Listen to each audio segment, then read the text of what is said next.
I'm here on the ground with my nose in it since the whole thing began. I've nurtured every sensation man has been inspired to have. I cared about what he wanted, and I never judged him. Why? Because I never rejected him. In spite of all his imperfections, I'm a fan of man! I'm a humanist.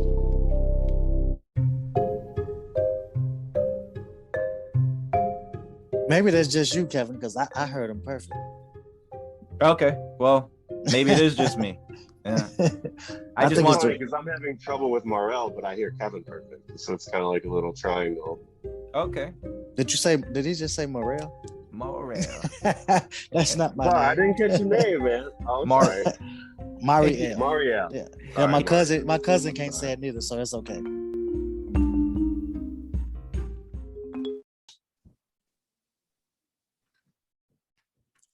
Welcome to Big Fan Podcast. If we're meeting for the first time, my name is Kevin. And today we have a special guest, Mariel. And I'd like to introduce my two co-hosts, John and Daniel. Dan the Man. Cancel culture. So Dave Chappelle, I'm not sure if you guys, I hope everybody's seen his stand-up he just released. But he got in some pretty deep waters, and basically they're trying to ban him because they're saying that he was spreading hate on the transgender, gay, lesbian community, and they're trying to ban him. And if you've watched his stand-up, he kind of was trying to say, like, he blunt out said that like, as a black man, he's jealous of the gay, lesbian, transgender movement because they're moving more faster, more successfully. And yeah, so now they're trying to cancel him. What do you guys think on this? I mean, cancel culture. I mean, that's a hard one to call sometimes. I hear it and I understand it, but I don't know. Ultimately, it's designed to try to make a kinder, gentler society. But I do believe that they're kind of out of control. Some things are just, they're really pushing it. What you just said, I didn't hear nothing wrong with it. What do you guys think? Well, I think that you being too nice to him, John. I believe it's straight bullshit. That's what I believe. Okay. Cancel culture. This country. We got the freedom of speech. So sure. if you can't speak your mind on certain things, then hey, and that man's a comedian, he coming up there to make you laugh.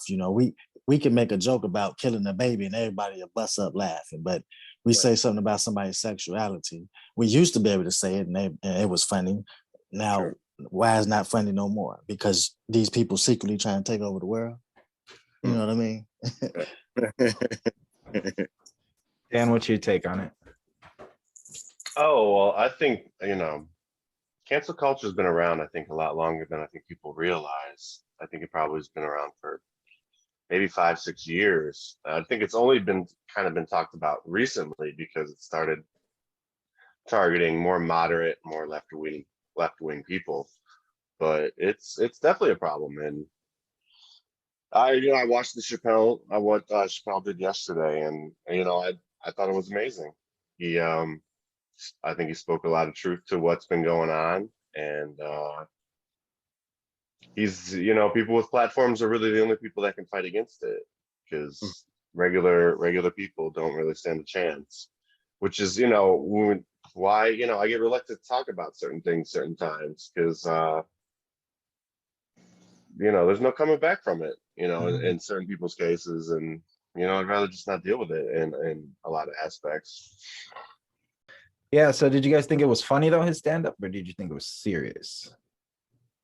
I'm not gonna lie, I didn't get a chance to see it. I've just been listening to bits and pieces. You just gave me another piece. I haven't listened to it yet. Okay. I thought it was hilarious, but it did for maybe a 10-minute period there, somewhere maybe 60% in. It did get really serious for a good while, and it was like, am I at a comedy show still? It got for for a little while there, but I think the point he made it was amazing when he talked about the story about the his transgendered friend.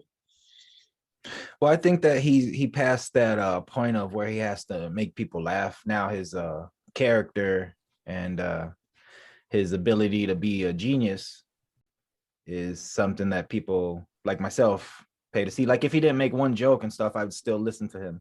I listen to his podcast and stuff too, and you know, it's not all funny all the time, but it's well placed, well planned stories. Amazing. Yeah, he's got some pretty direct social commentaries that just make you think. I mean, he says the obvious, but he puts it in such a way. You know, I appreciate his comments, his commentary. Yeah. I love this show. The Dave Chappelle show was the best. Yeah. It feels like there's only a couple people left though, like kind of, and it's like comedians mostly kind of holding the line on this stuff. Yeah. So, I mean, you talk about like Joe Rogan, you talk about, you know, Dave Chappelle. It's kind of, they're the people now that are speaking and making real impacts, you know, against the narrative. Yeah. And it's a little scary in a ways that it's kind of down to a couple comedians. It doesn't seem like that many people have an impact anymore. Okay. So let me just ask. All right. Responsibility within a civilization. All right. We're all supposed to take care of each other, physically, mentally, spiritually. We all have a responsibility. I'm just posing this. What's wrong with watching what we say and how we say it about other people? If it offends them, if it hurts them, or if it puts them in a light because we don't walk in their particular shoes. Like when someone black says to someone white, you're not walking in my shoes. Well, you can switch that to anybody's shoes, you know. Someone that's a tranny. I'm not for them, I'm not against them. But I'm just saying, you know, for the sake of the argument, you know, why must we do something that they don't like, say something that they don't like? I mean, if they don't like it, so what? We can move on to something else. Just ask it. Well, like in Canada, they were trying to make a law where if you basically don't call them by their pronoun, then that could be considered like a hate crime and stuff. And that's where Jordan Peterson caught a bunch of heat. I'm not sure if you guys are familiar with him, but that's what kind of made him famous. Because he had that like freedom of speech. He's like, why should I have to, you know, say what you know, if you feel like you're this or that, you know, why should I have to, by law, agree with whatever you're feeling, you know? And that's what I mean. You know, social responsibility. I mean, of course you can say what you want to say, but all words have strength and power. They have meaning, you know. Just because you might get off on the word or it might have a meaning to you, the responsibility within a society. I mean, in my opinion, we're supposed to try to take care of each other as much as possible. You know, I have no problem stopping, not using a derogatory term to describe somebody. I used to use a lot of derogatory terms to describe a lot of people, you know, but over time I've learned that it's, you know, sometimes it's just not necessary. You know, what they do, you do you. You know, I don't have to say that. You know, for me personally, I used to say because it just made me feel better. It's guarding yourself against, you know, I understand it, you know, you don't want to go around saying hurtful things to people, obviously, but, you know, I feel like a lot of the people's problem with it is where do you draw the line? What is, right. You know, what is maybe toughen up a little bit or something insignificant? Or we talk about comedy, comedy should be, you know, everybody should be able to be made fun of. And I think that was the point he was trying to make in his stand-up, was that, you know, nobody should be off limits. Everybody should be able to, if we're all equal, we should all be able to laugh at each other in a way. Right. And yeah, because you can make fun of somebody in a wheelchair, you know. Right. I guess. You could if it's funny. You know. Well, yeah, I mean, some of them I think would appreciate it. You know, put me in the jokes. I mean, I'm normal too. I'll laugh, you know, include me. Mm-hmm. Well, I would say, like, for coming from the more center right perspective, it seems like the only people nowadays that can really only be made fun of is white males. Like, if you look in culture, kind of seems like that's where it's kind of been heading. Whereas, you know, speaking as the one white guy on the panel. Oh, let's talk about that, because he said something that, you know what I'm saying, He said something right there when he just said that. Now you Right. can make fun. You can make fun of somebody. There's somebody out there that might, feelings might be hurt about that. You know what I'm saying? And they white. Right. Do they Sure. got do they got a voice? You know what I mean? Right. So I think that the other people need to stop being so sensitive, because a decade ago, that same person was laughing at that same joke. It ain't a matter of, you know what I'm saying, somebody's feelings being hurt. I don't think their feelings is hurt. I think they got another agenda that they trying to, put across, and they just using that Hmm. to make, they stuff stick, because they What ask would for be stuff. what's the agenda? I mean, I'm not one of them. I wouldn't know. But it just seemed, but you can tell like there's something else going on. You know what I mean? Because these people, they ask everything that they asked for. I believe that they got. You know what I mean? They asked to be married. They asked to be able to go to a workplace and not be discriminated on. I see, just like Dave Chappelle was saying, like they stuff is moving along fine. So Right. you get everything you want, and it's like every time whatever you give them, they want something else. They want more. And you know what I'm saying? These people are going into uh, uh, schools, targeting our kids to make them feel like they should even have a pick in it, and it's like you need to stop. You need to bag on up. That's a sexuality. You know what I mean? I don't think it should be no underlying thing like they making it. Like what? Because that's private anyway. Like, you know what I'm saying? What you like to do and who you like to have sex with, that's a private thing. You don't hear nobody straight out here having no issues about nothing like that, because that's private. Right. You know what I mean? No, I absolutely see where you come from. I mean, ultimately, it's a hard thing to say. None of us can predict the future and ultimately how this is going to go down. And it's going to go down a particular way. With us kicking and screaming and them narrating their own story. It's up to us if we want to listen to it. I mean, they're here. That's Because all too. who like, I don't hear nobody complaining Mm-hmm. about somebody calling them, out of their name no more. I don't hear them complaining about that. Only thing I hear them complaining about is, they want you to support them. You got to be behind them. Yeah. Stuff like that. You know what I mean? And it's like, I don't need to do that if I don't want to do that. You know what I mean? Like, I don't have to agree with your lifestyle. You asking for respect, I'm giving you respect. I see plenty of gay people passing me in the world, and I don't call them out their name. I don't go bother them or none of that. You know what I mean? And if I choose to stay away from your group, you know what I'm saying? Like, don't hang in your circle. That's my pick. That's my choice to make. They trying to take my choice away. So Mario, how do you feel about them teaching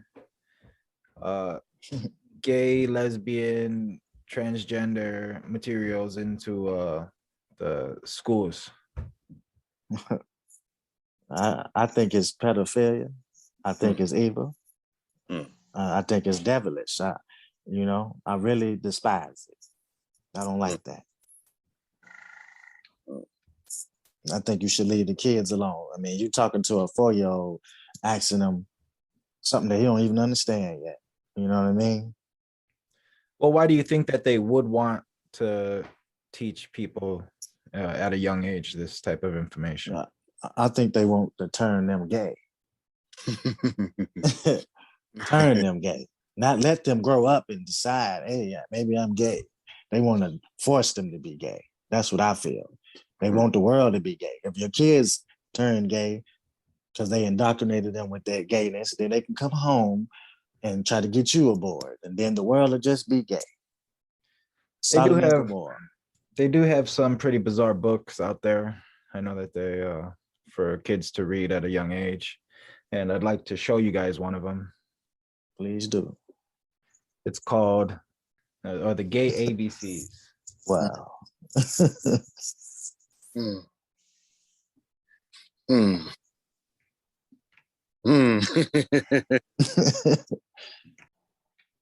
The Gay BCs. Trying to add new element to a Big Fan podcast.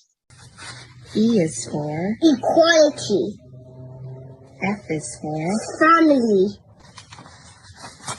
Uh-oh, we missed the page.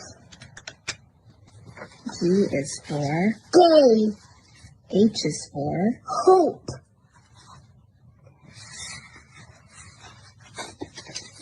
I is for intersex. J is for joy. I missed the page. K is for cookie. L is for lesbian. M is for Martin. N is for non-binary. O is for orientation. Very good. P is for hands. What did you guys think about that book? A bit much. It's a bit much.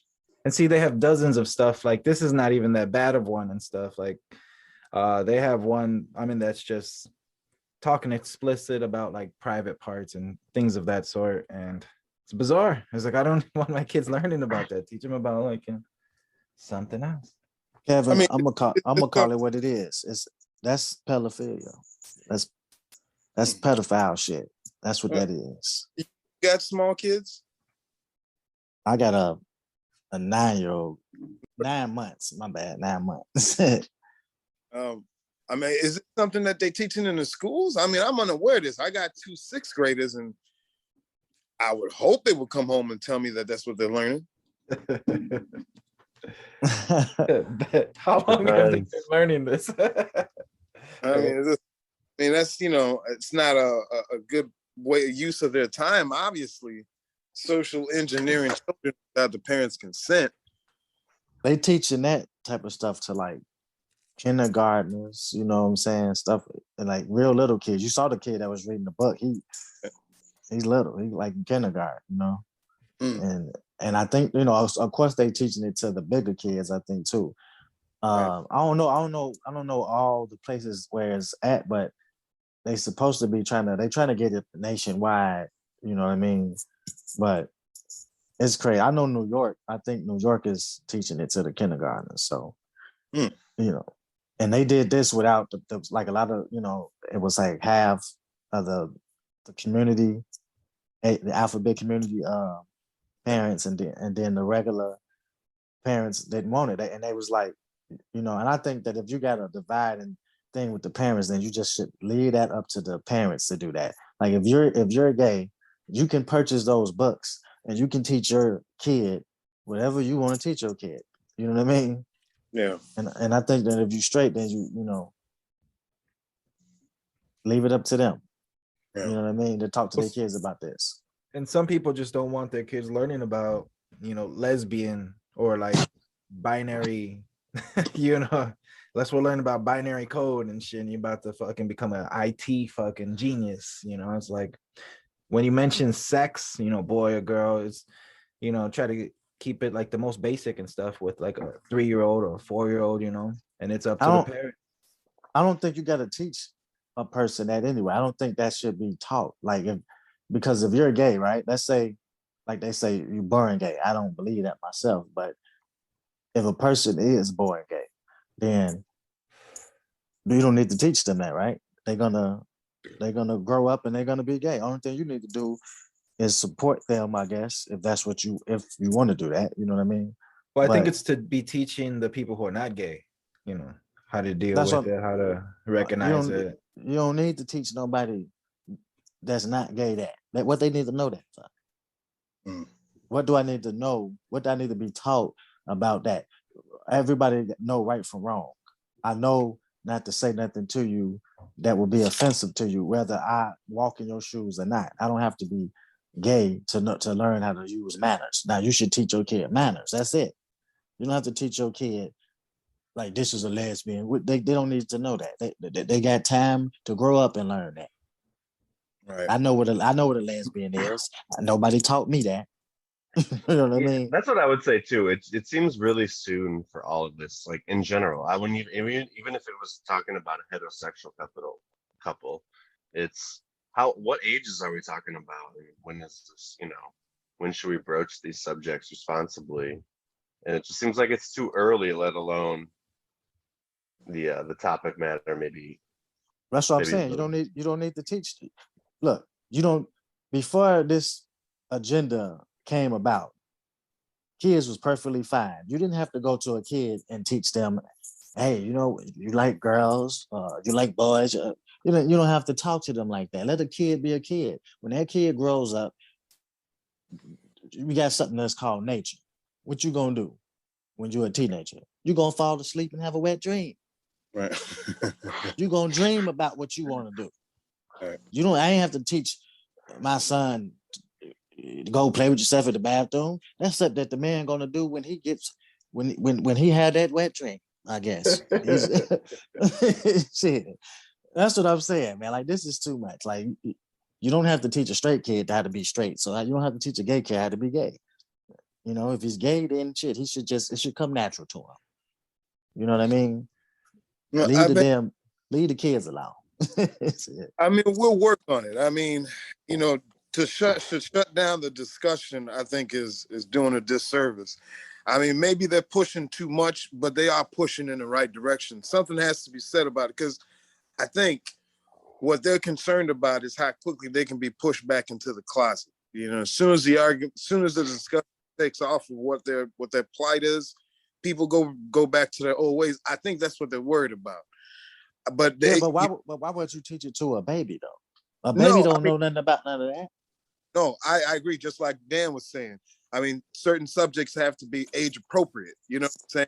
We don't push a heterosexual lifestyle on kids. It is what it is. Of course, they're inundated with a whole lot of messages about heterosexuality, but a lot of it's pretty mild. And to be honest, it's how it is, but pushing a specific sexual topic on a child, yeah, that's a bit much. Like you said, let them learn as they observe the world, and then they'll have questions of their own, and then that means they're probably ready. But to share it with them when they're not asking questions is a bit much. That's what I'm saying. They ain't asking you nothing about none of that. Only thing a kid wants from you is love. They ain't asking you about nothing like that. And, anybody that's normal with a brain, you know what I'm saying, can understand that is wrong.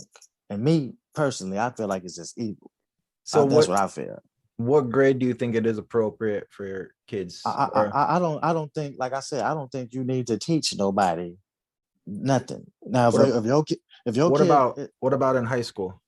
If in high school, I don't have to teach nobody nothing. If you come to me and say, Dad, I think I'm gay, then we'll have that talk. Until then, we don't need to have no talk. Or I find out through the grapevine that you feel that you gay. Then I have a talk with you. What about in college? Do you believe they should have classes in college? Man, look, you grown in college. You grown. I do believe they should have classes in college and stuff, the history of, I don't, whatever the history is and shit. I think, whatever they want. Look, I think that if we keep on, you know what I'm saying, treating society, we're getting a little sensitive in society, and we're going to have big grown babies around here.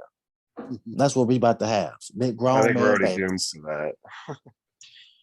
We need to go make some bottles for peoples and birth peoples. That's what we gonna have to do, because people getting too childish and too, like, you're supposed to be growing up. Everybody crying and sensitive. You know what I mean? It's just, this is what they want. It's like you want the whole world to be gay. I understand the intent they're trying to do, and I understand, what they're trying to change. But I think for me, I think it's just too much too soon. And I think if it was just a little later on, I don't think there would be as much controversy. But when we were talking about kids, I just feel like it's too much. You gotta let them be kids and let them figure out the world for themselves a little bit. And we don't need to be trying to, doing all that early, that amount of intensity. Like, we shouldn't be showing them like rated R movies when they're like 4 years old or something, for the same reason. Right. It's just like, it's too much too soon. Yeah. Right. Yeah. But what I'm saying? Unless they're scary movies, then I try to remind my kids. I try to remind my rated R movie. Yeah, I try to remind my kids that there are psychopaths out there, you know. It's like, somebody will do this shit. You don't think they won't. What were you saying, Dan? I was gonna say, I was just randomly like, you guys remember your first rated R movie when you guys were kids?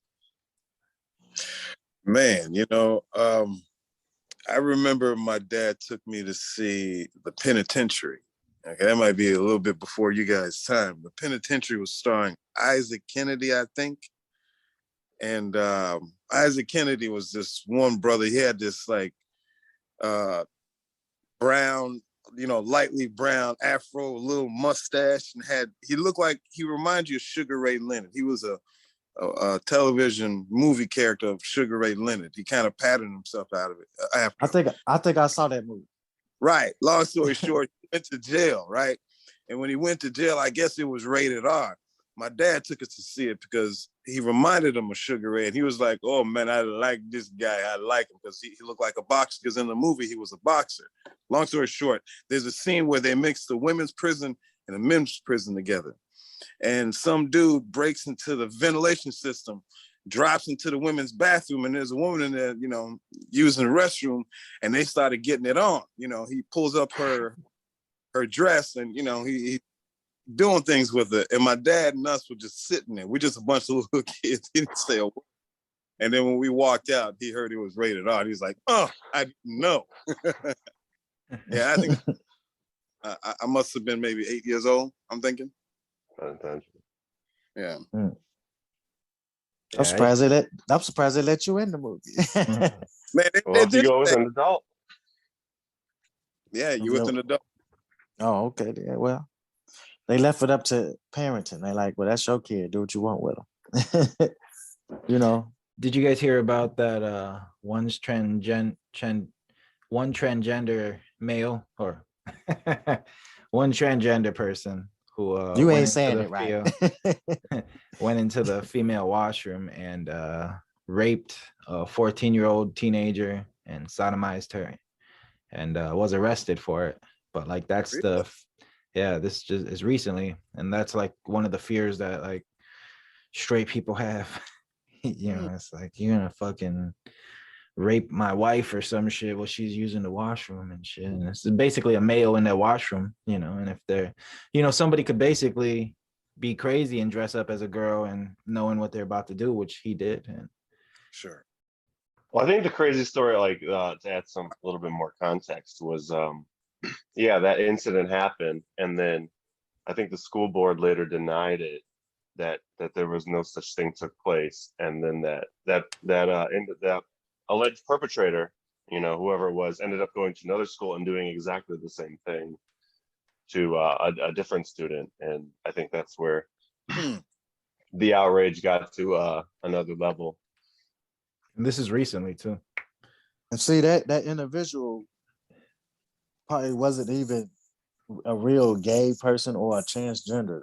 That person just dressed up in some clothes and went in there and did that because they know that the transgender people can go in those bathrooms. So they personated that person, because you can't walk up to them and lift their skirt up and be like, hey, you're not transgender. You know what I mean? So right. You can't do that. So any man that, you get a rapist that get in his head, oh, this is a good idea. I can just put the dress on and go in there and rape a girl, a woman or whatever. And so that's the problem. That's why, if you still, I don't know. Because I get it that they don't want to be raped neither. Right. So it's one of the things that, well, and then if we do that, then they're gonna call that segregation. If we say, well, let's get them a transgendered bathroom, and separate those too. Like if you're a transgendered, let's say you're a woman that want to be a man, you got your own bathroom, and if you're a man want to be a woman, y'all got your own bathroom. If you do that, they'll say we hating on them. Do you think that could be a good idea, having a transgender school and like lesbian and gay school, like a huge one where like if you are like that, you could go there and be around your peers, That's like the X-Men. It's segregation if you're making them, kind of, but if like you're doing it and this is a place where you can go, I'm pretty sure it'd be positive. I mean, if they wanted to do, I mean, they got a club, you know, they got a gay club, so maybe gay bar. Or gay Yeah. everything. You know, I it's mean, like, I mean, pretty much they do got that. That's another gift for them, you know. but If I they think want that to do I think that. I think a big concern. I mean, it's not like I'd be fine with that, like if that's what was wanted. But there's also concerns about, are we going to change? You talk about enacting, government policy, and that's universal across the board. So if we're talking about third bathrooms, we're talking about third bathrooms for every school, every business, you know, everything in the nation. Or Is that something? actually four bathrooms. Mm. Because you got to separate the different genders of the transgenders too. Or the opposite is to go to one, like just to go to one universal bathroom, I guess. That would be the Right, other have a option. transgendered man in there with a transgendered woman. That ain't gonna work. That's not gonna work. Mm. That's what I'm saying. You have to make two additional bathrooms. You know what I mean? Well, I mean, that probably won't happen. I mean, Oh no, that ain't gonna happen. They want to be in there with you. and then would a straight man be able to use that washroom? Hmm. Can I just use your washroom? No, I don't know. They want you to do that. I mean, it's the same. I mean, it's you're gonna put it in that hole. I guess that's what it's for. I mean, that. What if I told you that there were more than just two genders? I mean, what if you learned, we did more research and found out that our genders are kind of more fluid than we think, meaning that you alluded to homosexuality being a choice, and what if it wasn't? I mean, there's lots of studies that say that a lot of animals are gay. They do gay things. There's certain, I understand, sheep, a flock of sheep, year after year, when females go into heat, there's certain males that absolutely will not do anything with them, but they mount each other and they stay with their partners until they die. Examples of dolphins being gay, penguins being gay. Throughout the animal kingdom, homosexuality is a certain thing. So for the sake of the argument, what if it can be proven to you that homosexuality is actually a natural part of what we are as a species? Not every one of us are designed to breed and should breed, but everybody needs to be loved, right?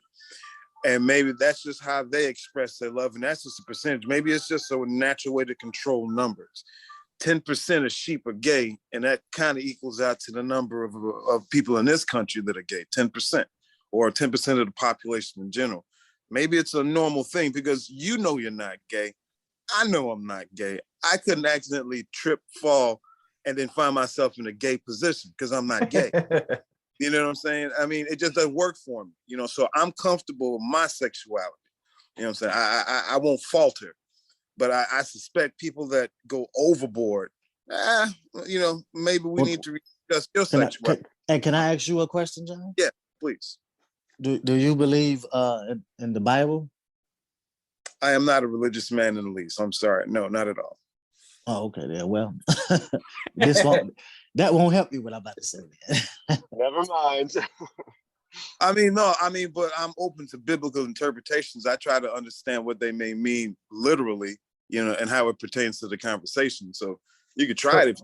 Yeah, Mario. Let's hear what you were gonna say because it might pertain anyways, right?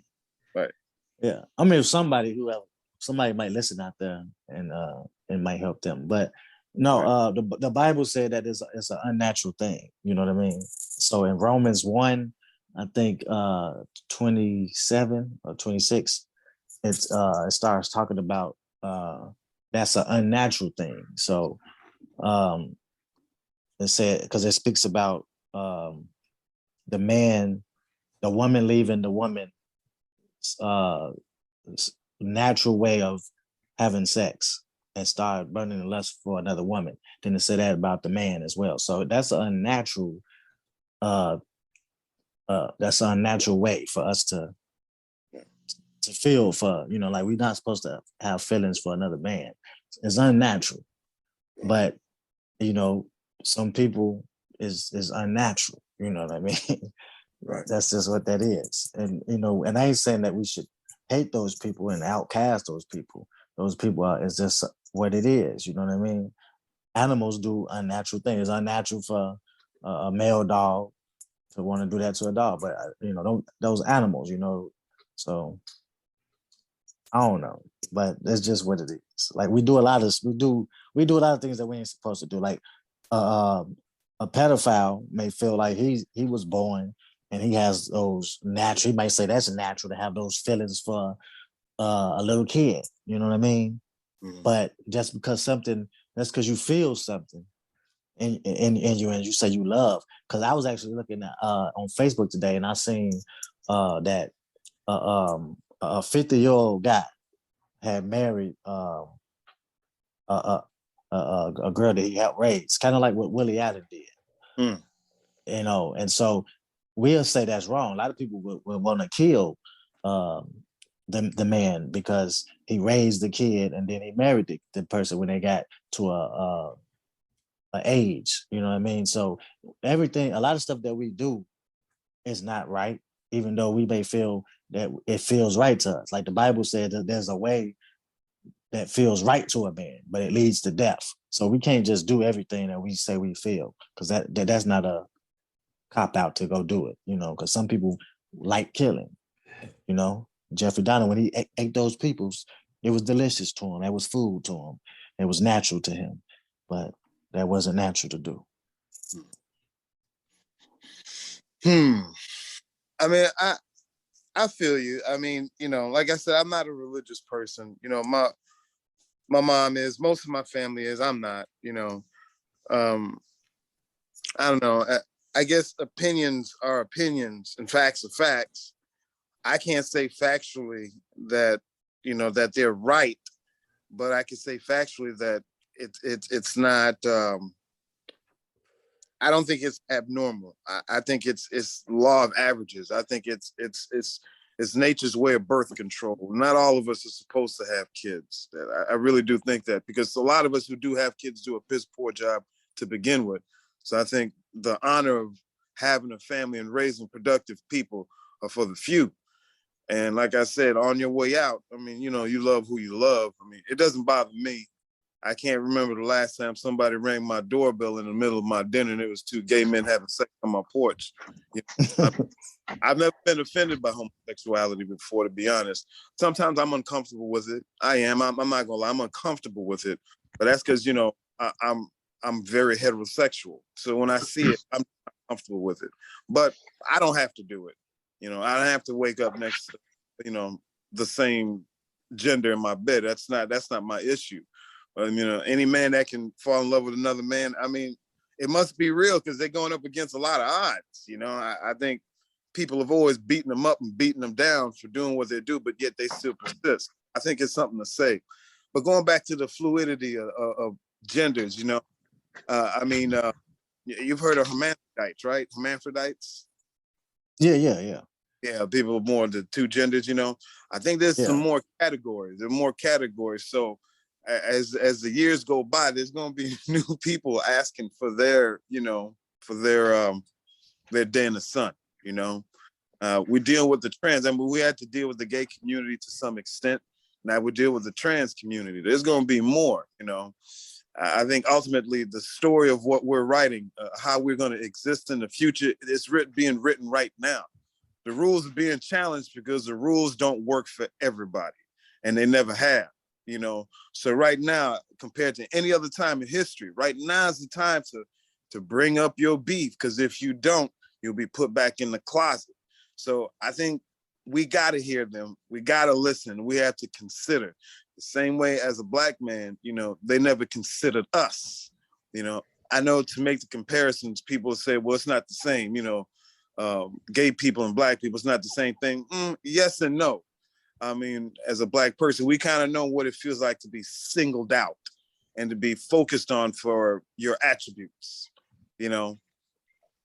I think we'll figure it out, man. I think we'll figure it out. I just don't think we know how to handle it, you know? I don't think they being singled out no more though. That's my thing. I think that they was, Right. you know, and I get it, you know. So I don't want the gay community to feel like, or he's been unsensitive to us. Like, no, I get it. I don't want nobody to be hurt.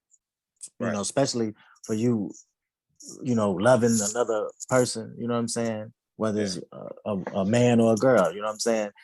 You don't need to be beat up for it. Or anything like that, because you're not doing nothing to nobody. You just following what you want to do sexually, and that's a private thing, and to each his own. But they got what they wanted. I feel. You know what I'm saying? People giving them a lot of stuff. I go to everywhere I go. I see this stuff. The gay flag is in most of the windows, and when you go to a restaurant or any store and stuff like that, like they doing their thing. Right. And I feel like I feel like they asking for too much now.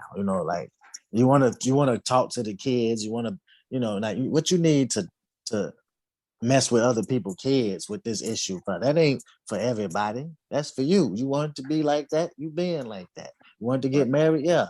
When I was going to get married to my wife, who is a woman, most of the people down there was gay that was getting married. I didn't bother them. I ain't mess with them at all. I even cheered them on. Hey, y'all getting married. You know what I mean? And so what more do you want? Like I was watching a TV show. It was like a reality show. Genuine was on there. And the gay person was on there. The topic was they was talking, and and that's what I'm saying. They want too much. Like you wanted Genuine to be your friend. He's being your friend. He's having a conversation with you, sitting down on the couch with you. Y'all sitting up under a cover together, which I wouldn't have been doing with you. But he's hugging you. He's doing all this stuff to you. Then this person tried to stick their tongue down his throat and kiss him. Now what more do you want? Like if I'm saying, look, if I'm agreeing as a heterosexual man to be a gay person's friend, a gay man friend, or a transsexual friend, what you need to kiss me for? Right. You know what I'm saying? It's like, so now that's why I say I think they're trying to make everybody gay, because what you need to be kissing on me for if we friends? If I go get a female friend, I can't just be kissing on her. Maybe he wanted Genuine to come out right there. Oh, Genuine told the man he's not gay. So he if was he's under a telling you, blanket with him though. Yeah, because I think Genuine was trying to make a statement, like, you know what?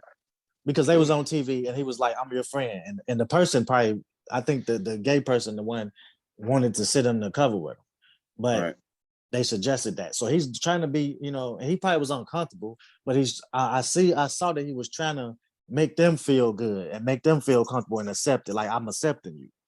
You know what I'm saying? Like, Genuine jumped up when that person tried to kiss him. Like he cut that right there.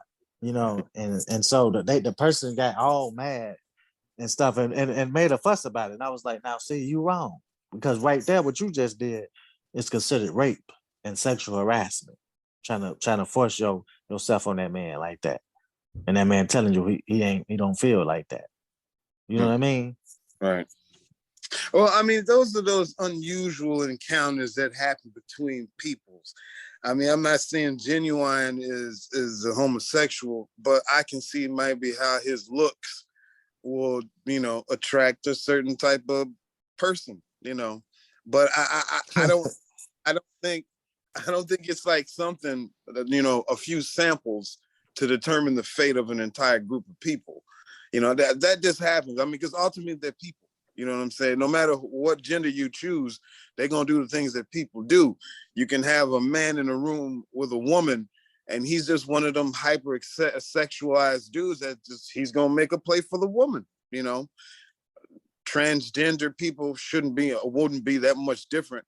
I think a lot of them are going to show restraint more than anything, But what you think will happen to you if you tried to force yourself on a female?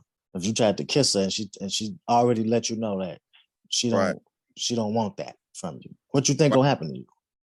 Well, I mean, I'd like to think of myself as not capable of doing something like that, but I'm gonna try and put myself in that situation. I'm expected to react. I mean, I'm expected to put a knee into my groin. You're gonna go to jail. Oh yeah, me personally. Oh yeah, and if some other guys sitting there, then you go get your ass whipped too. Right. That's punished. What's gonna happen. That's what's gonna happen to a man if he do that to a woman. Yeah. You know what I'm saying? it's gonna be called sexual harassment. Right. Right. And Right. so it's the same thing for the transgender trying to Right. force yourself on a man. Right. Because I'm gonna tell you what would have happened if that had been me. First of all, we would have been sitting up on no cover. First of all, Right. But if Well, you were, wouldn't be no arm on me and none of that. but if you were undercover with him, And when as soon as he would have tried to touch me in any freaky way or try to pucker up, you would have got punched right in your damn lip, and you could have locked me up, called hate crime, whatever you want. It would have been a crime of me whooping your ass for you trying to put your lips on me when I told you I don't feel that for you. Don't do that to me. Well, but your energy, man, when you come into a room, man, your energy tells them that you're not on that. I wouldn't really worry about it. I mean, Oh yes, when I come in the room, my energy screams. Don't do that. right, Don't so do that one. I wouldn't think it would, but I That's can the see first sign of death. no. Yeah, Where our yeah. friend go, man? He did he go out for another smoke break this time too? Who? Oh, I thought you ran now. Oh, yeah. No. I've been here the whole time. No, I was about to. I'm like, come on now. We're not talking about the other. We're not talking about racism. No, You we don't can gotta we can run. talk about that too, man. It was like you said, it's you got to understand where I come from when it comes to some of these topics. But what I was gonna say was I understand, when it comes to religion and homosexuality, I understand, it's something that's debated about, in the religious community. This is a personal experience. My family left a more liberal church group to go to a more conservative group when I was a kid because of reasons as like woman priests and homosexuality. So it's something that, and ultimately one of the big reasons why I actually left the church. So later on in life when I was older.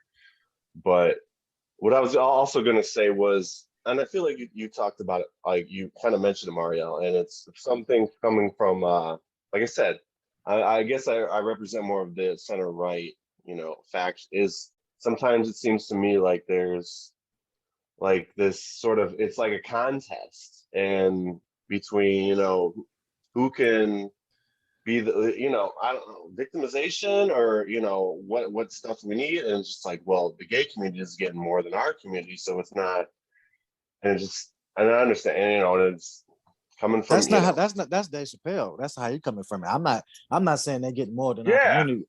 What I'm saying is I think they asking for too much, period. Whether I was getting anything or not. You're asking for too much. You're going in places where you don't need to go to, you know what I'm saying? Like you're touching on stuff that you don't need to touch on. Like, people accepted you already. So that's not clearly that's not enough. Clearly that's not what you wanted from the beginning. I'm telling you, they ain't gonna stop until you have a purse and some heels on.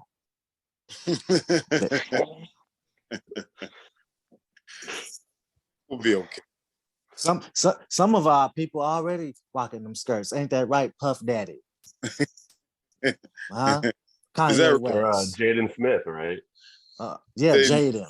Yeah, some, you know what I'm saying? And this is why they doing this stuff. They doing that because society is making you feel like, well, maybe why don't we all just be gay? It's raining, man. That's what they are doing. See, I know what they're doing. That's why, I say what I say, how I say it, because you're trying to make everybody gay. For the ones that wants to be gay, they don't just want, that's why every gay person, you ever notice that all the gay people they don't want to go out and go make a relationship with another gay person and feel that they want to go turn somebody out. I even heard some of them say, I like turning a man out. You ain't turned him out. He been that way. He was just in the closet. You can't turn a man gay if he ain't gay.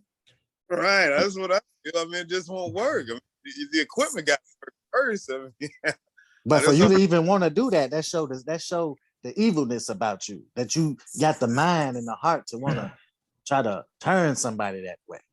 You know what I mean? That's crazy. Why can't you wanted somebody to accept you for who you are, but you don't want to let nobody be who they are? If a person say he's straight, let him be straight.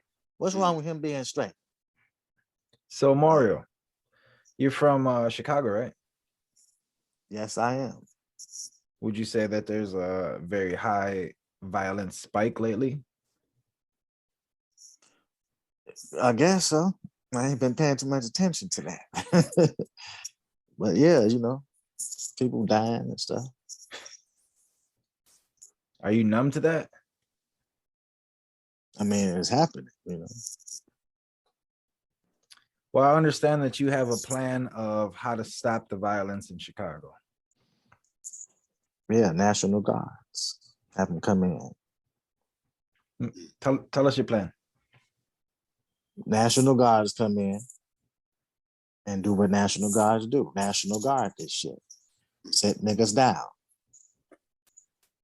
But it So- seems like a big push for the defund the police movement is going on. So that kind of seems like the opposite. You said defund the police? Yeah, I'm saying that's a big movement going on right now. What I get.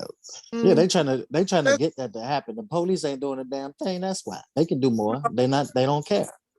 The Fund the Movement was a hashtag Twitter. No serious politician is remotely considering it.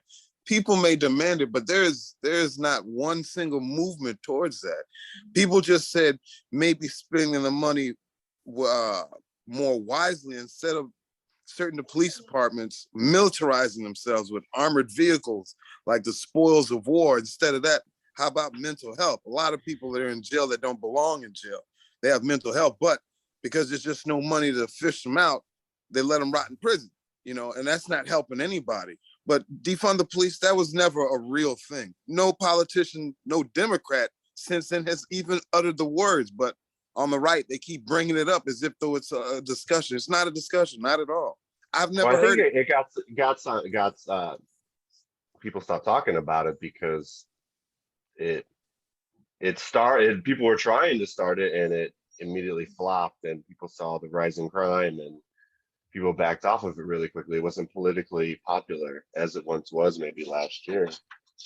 I mean, that was frustration. I don't think anyone considered it. I mean, even myself, I'm all for streamlining and making the police better. Reducing police violence is a better strategy for policing society. Keeping the people tense makes it a dangerous place for them. I'm all for reforming it. Defunding makes no sense. You might have to put more money into it to make it better. John, why you think the police shooting people? Honestly? Yeah, honestly. And that requires a different topic, man. I don't know if we can go into it. Kevin, can we go into that? We can. All right. Well, Kevin should rename his show the No Holding Bars. So there's no holding bars around here. Well, I mean, in my opinion, it comes from observation and taking bits and pieces of history. I mean, in my opinion. John, come on now. Stop dancing around the question and tell it like it is, man. You know what you want to say. Look, I mean, the police were designed for us black men. That was the original mandate. They were slave catchers. And when slavery was over, they had nothing else to do. They said, why don't you do some police work? And while you're at it, solve some crimes. So would you say the KKK traded in their hoods for badges? No, I'm not saying that they're organized like that. I think it's a society's reaction to who we are as people. They killing like they organized like that. Pardon me? I said they killing like they organized like that. No, you got different groups that have different agendas. You got groups that love us, groups that hate us, and groups that want to see us, disappear. And at different times in history, they do different things, and get different results. Nobody can predict the future. They just do what they think is expedient, and it makes sense for them right at that moment. But 30 years later, they, the fruits of their labor have been bared to us, and we realize the problems that they caused. What I'm saying about the police department, in my opinion, a lot of them are quick to shoot because that's what society wants. It's to put us in our place. It's to let us know how we rank in the scheme of things in this country. I think they're quick to shoot because they're afraid of us. Sometimes I see some of the videos. Sometimes they're not. When you say that they're afraid of us, who is us? Dark-skinned men, dark-skinned, melanated men, dark skin. The darker you are, you're gonna be. Oh, okay. Yeah, we all react to color.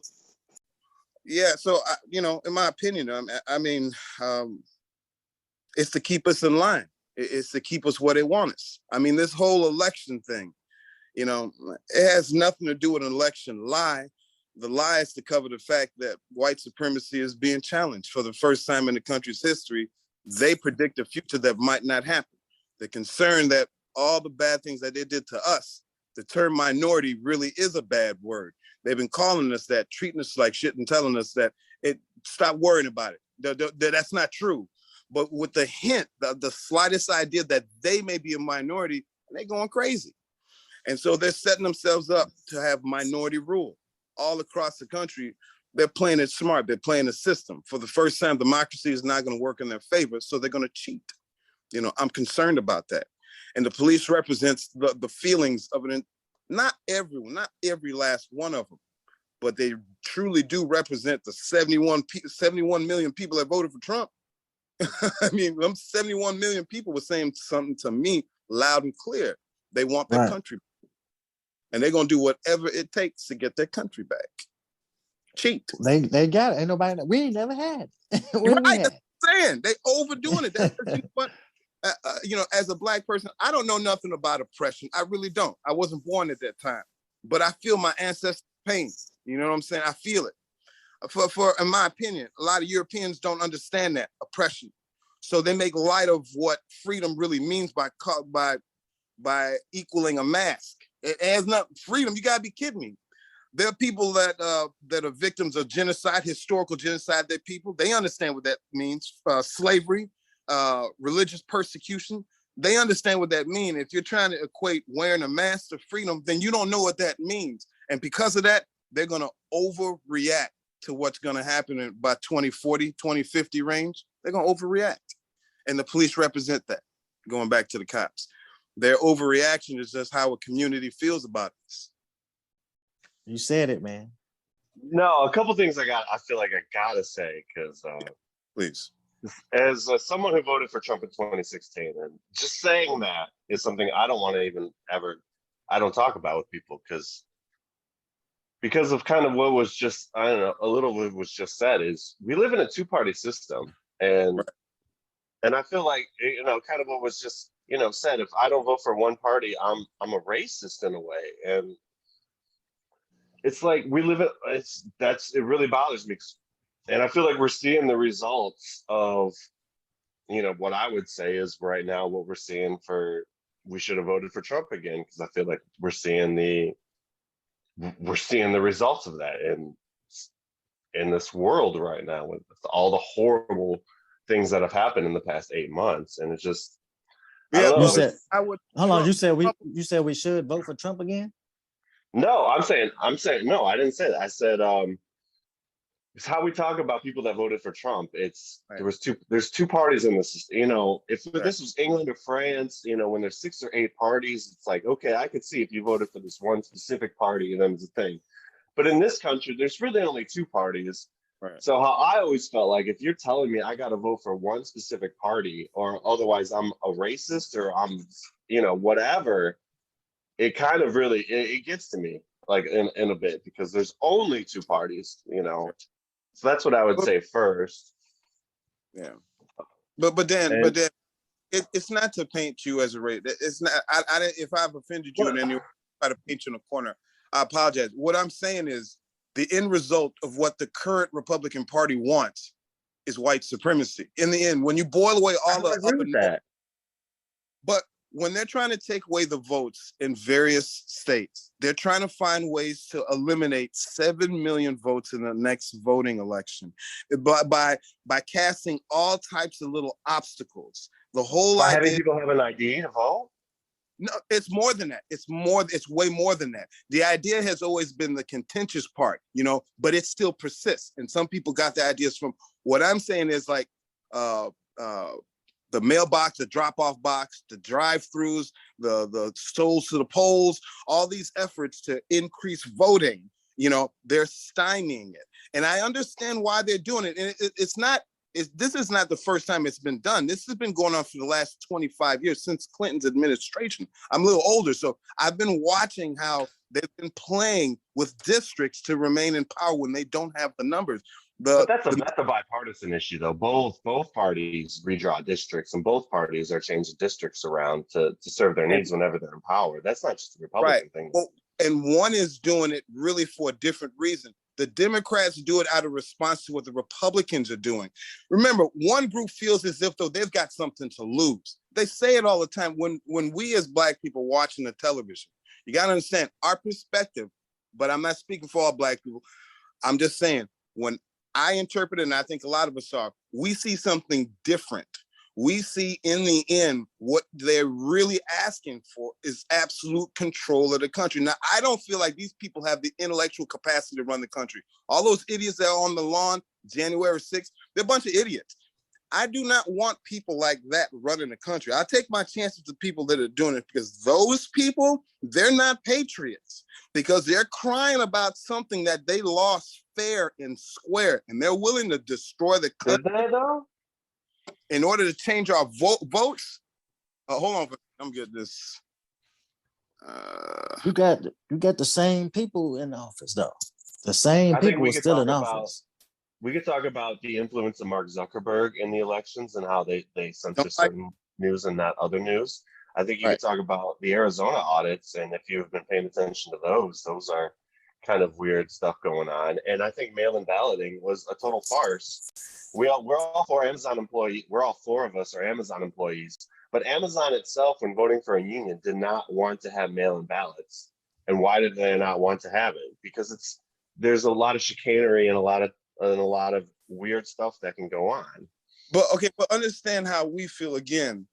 That what you're saying, those words have been uttered for the last 60 years when Black people are involved in the election.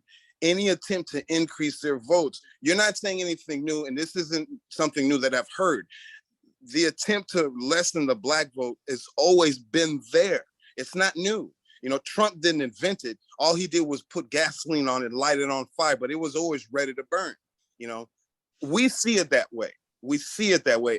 And you can't change it, because in the end, we're the ones that are going to lose.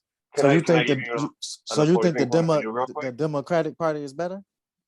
No, I'm not saying Democratic Party is better. I'm saying that they're willing to sit down and listen to us. At least one group will sit down and listen. We make a good enough argument where they're at least listening. And listening is not half the battle. Listening is getting their attention.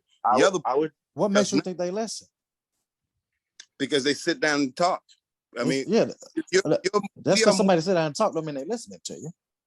Well, we represent the look of the country. Now, I'm not saying it's perfect, but I'm saying the cabinets suggest that they're listening. You see all kinds of people on one side, and on the other side, it's just one specific group of people, the people that believe that they're holding the line. I don't know what line. Do you remember back in the 60s when Kennedy was in office, right?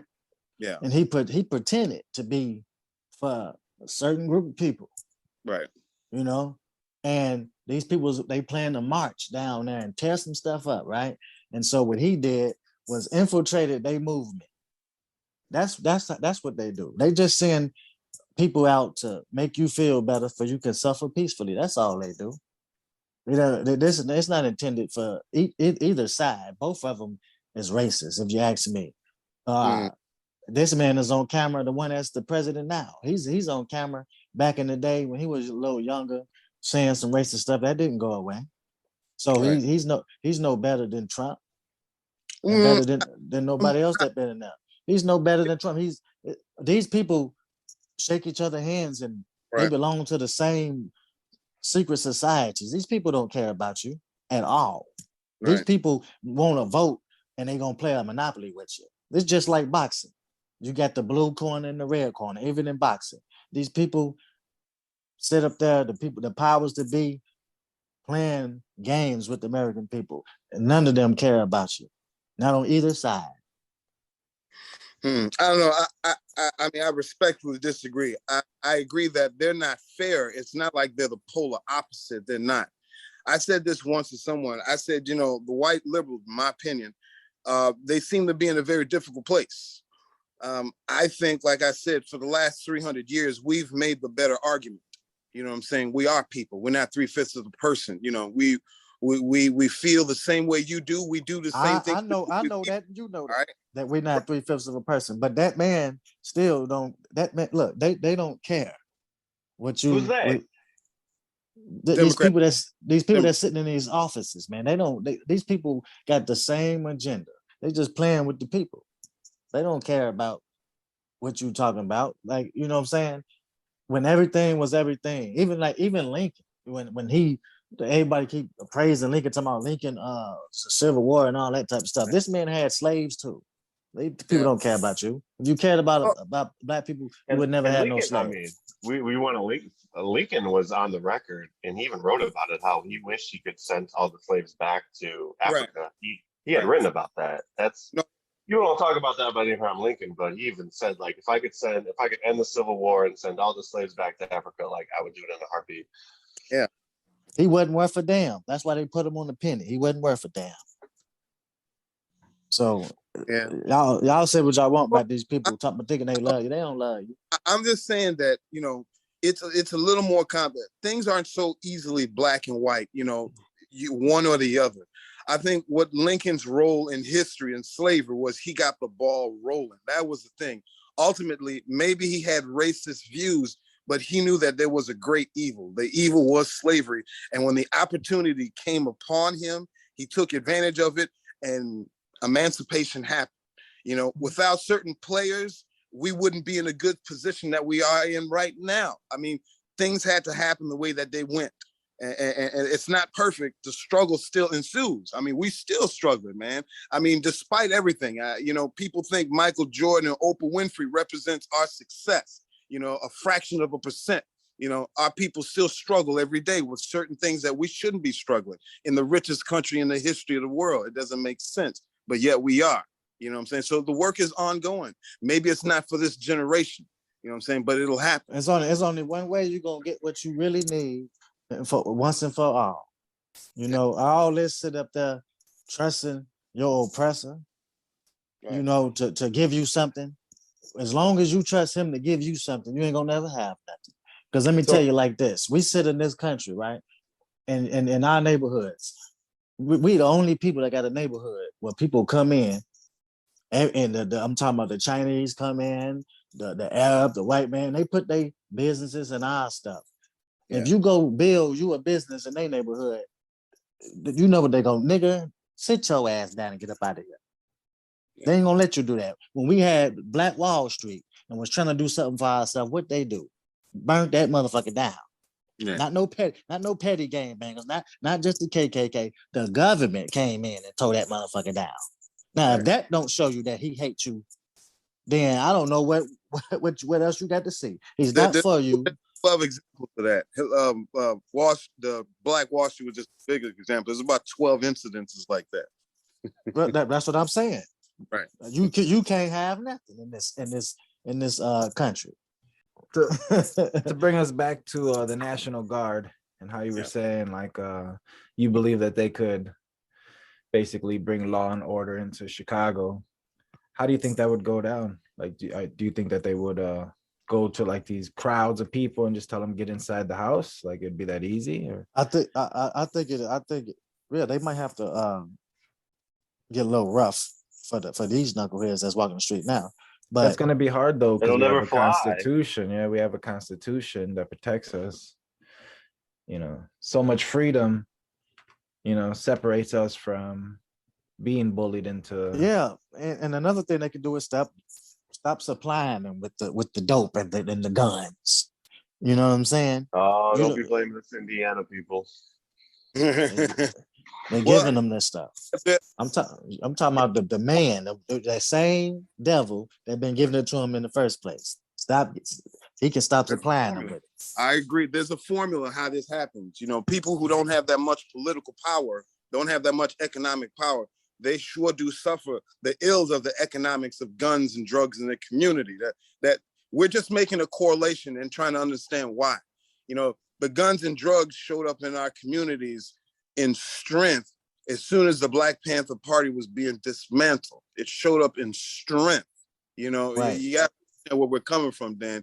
You know, how we see things, you know, and it hasn't left since. It has not, you know, if anything, it gets worse every year. We don't own the shipping companies or the boats to get it in here. Granted, we don't have to take the stuff. You know, once they offer it to you, you don't have to take it. But, you know, we don't all speak for all of our people. You know, people do what they do. And it's just enough to keep our neighborhoods. They don't have nothing. You giving somebody something that they think is gonna help them out when you haven't gave them anything. They know what they're doing. Let me put you in poverty and throw you some goddamn bread. Now what happened with junkyard dogs? You know what I'm saying? They act different than the other dogs they always eat. They might share their food with another dog, but you get a bunch of dogs in there and you ain't trying to feed them, and you put that one bowl in the middle of them, he gonna rip that other dog's throat out just to get that damn food. And that's what we doing. We crabs in a motherfucking bucket. And if you don't live that type of lifestyle, you would never understand. You got to walk through that bullshit.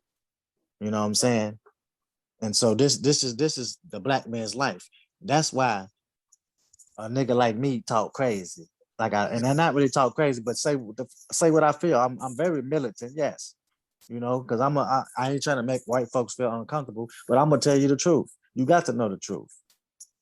Because you're not the one sitting in the car getting pulled over and scared because some other police, when they pull you over, thinking you won't get your damn brains blown out that night. And not only do I gotta worry about the police blowing my damn brains out, but I gotta worry about my own people blowing my brains out, trying to rob me because they broke and they starved and they trying to get a dollar because they want to feed their kids or feed themselves.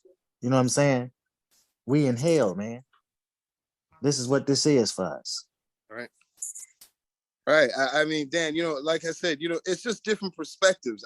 I don't want to speak for white males as if though I understand what they're going through. All I could do is infer from the conversations that I have with a few of them. And I'd have to say a lot of them don't understand our perspective. It seems as if though, in my opinion, a lot of white males think that their ideas is the only idea. They're the ones that have the answer, you know, because historically they've always done things. And in this juncture, in this moment, at this crossroad that we're at as a country, once again, they're offering their version of a solution. You know what I'm saying? They're not listening to us. They hear it, but they're not listening. And that's where we're at.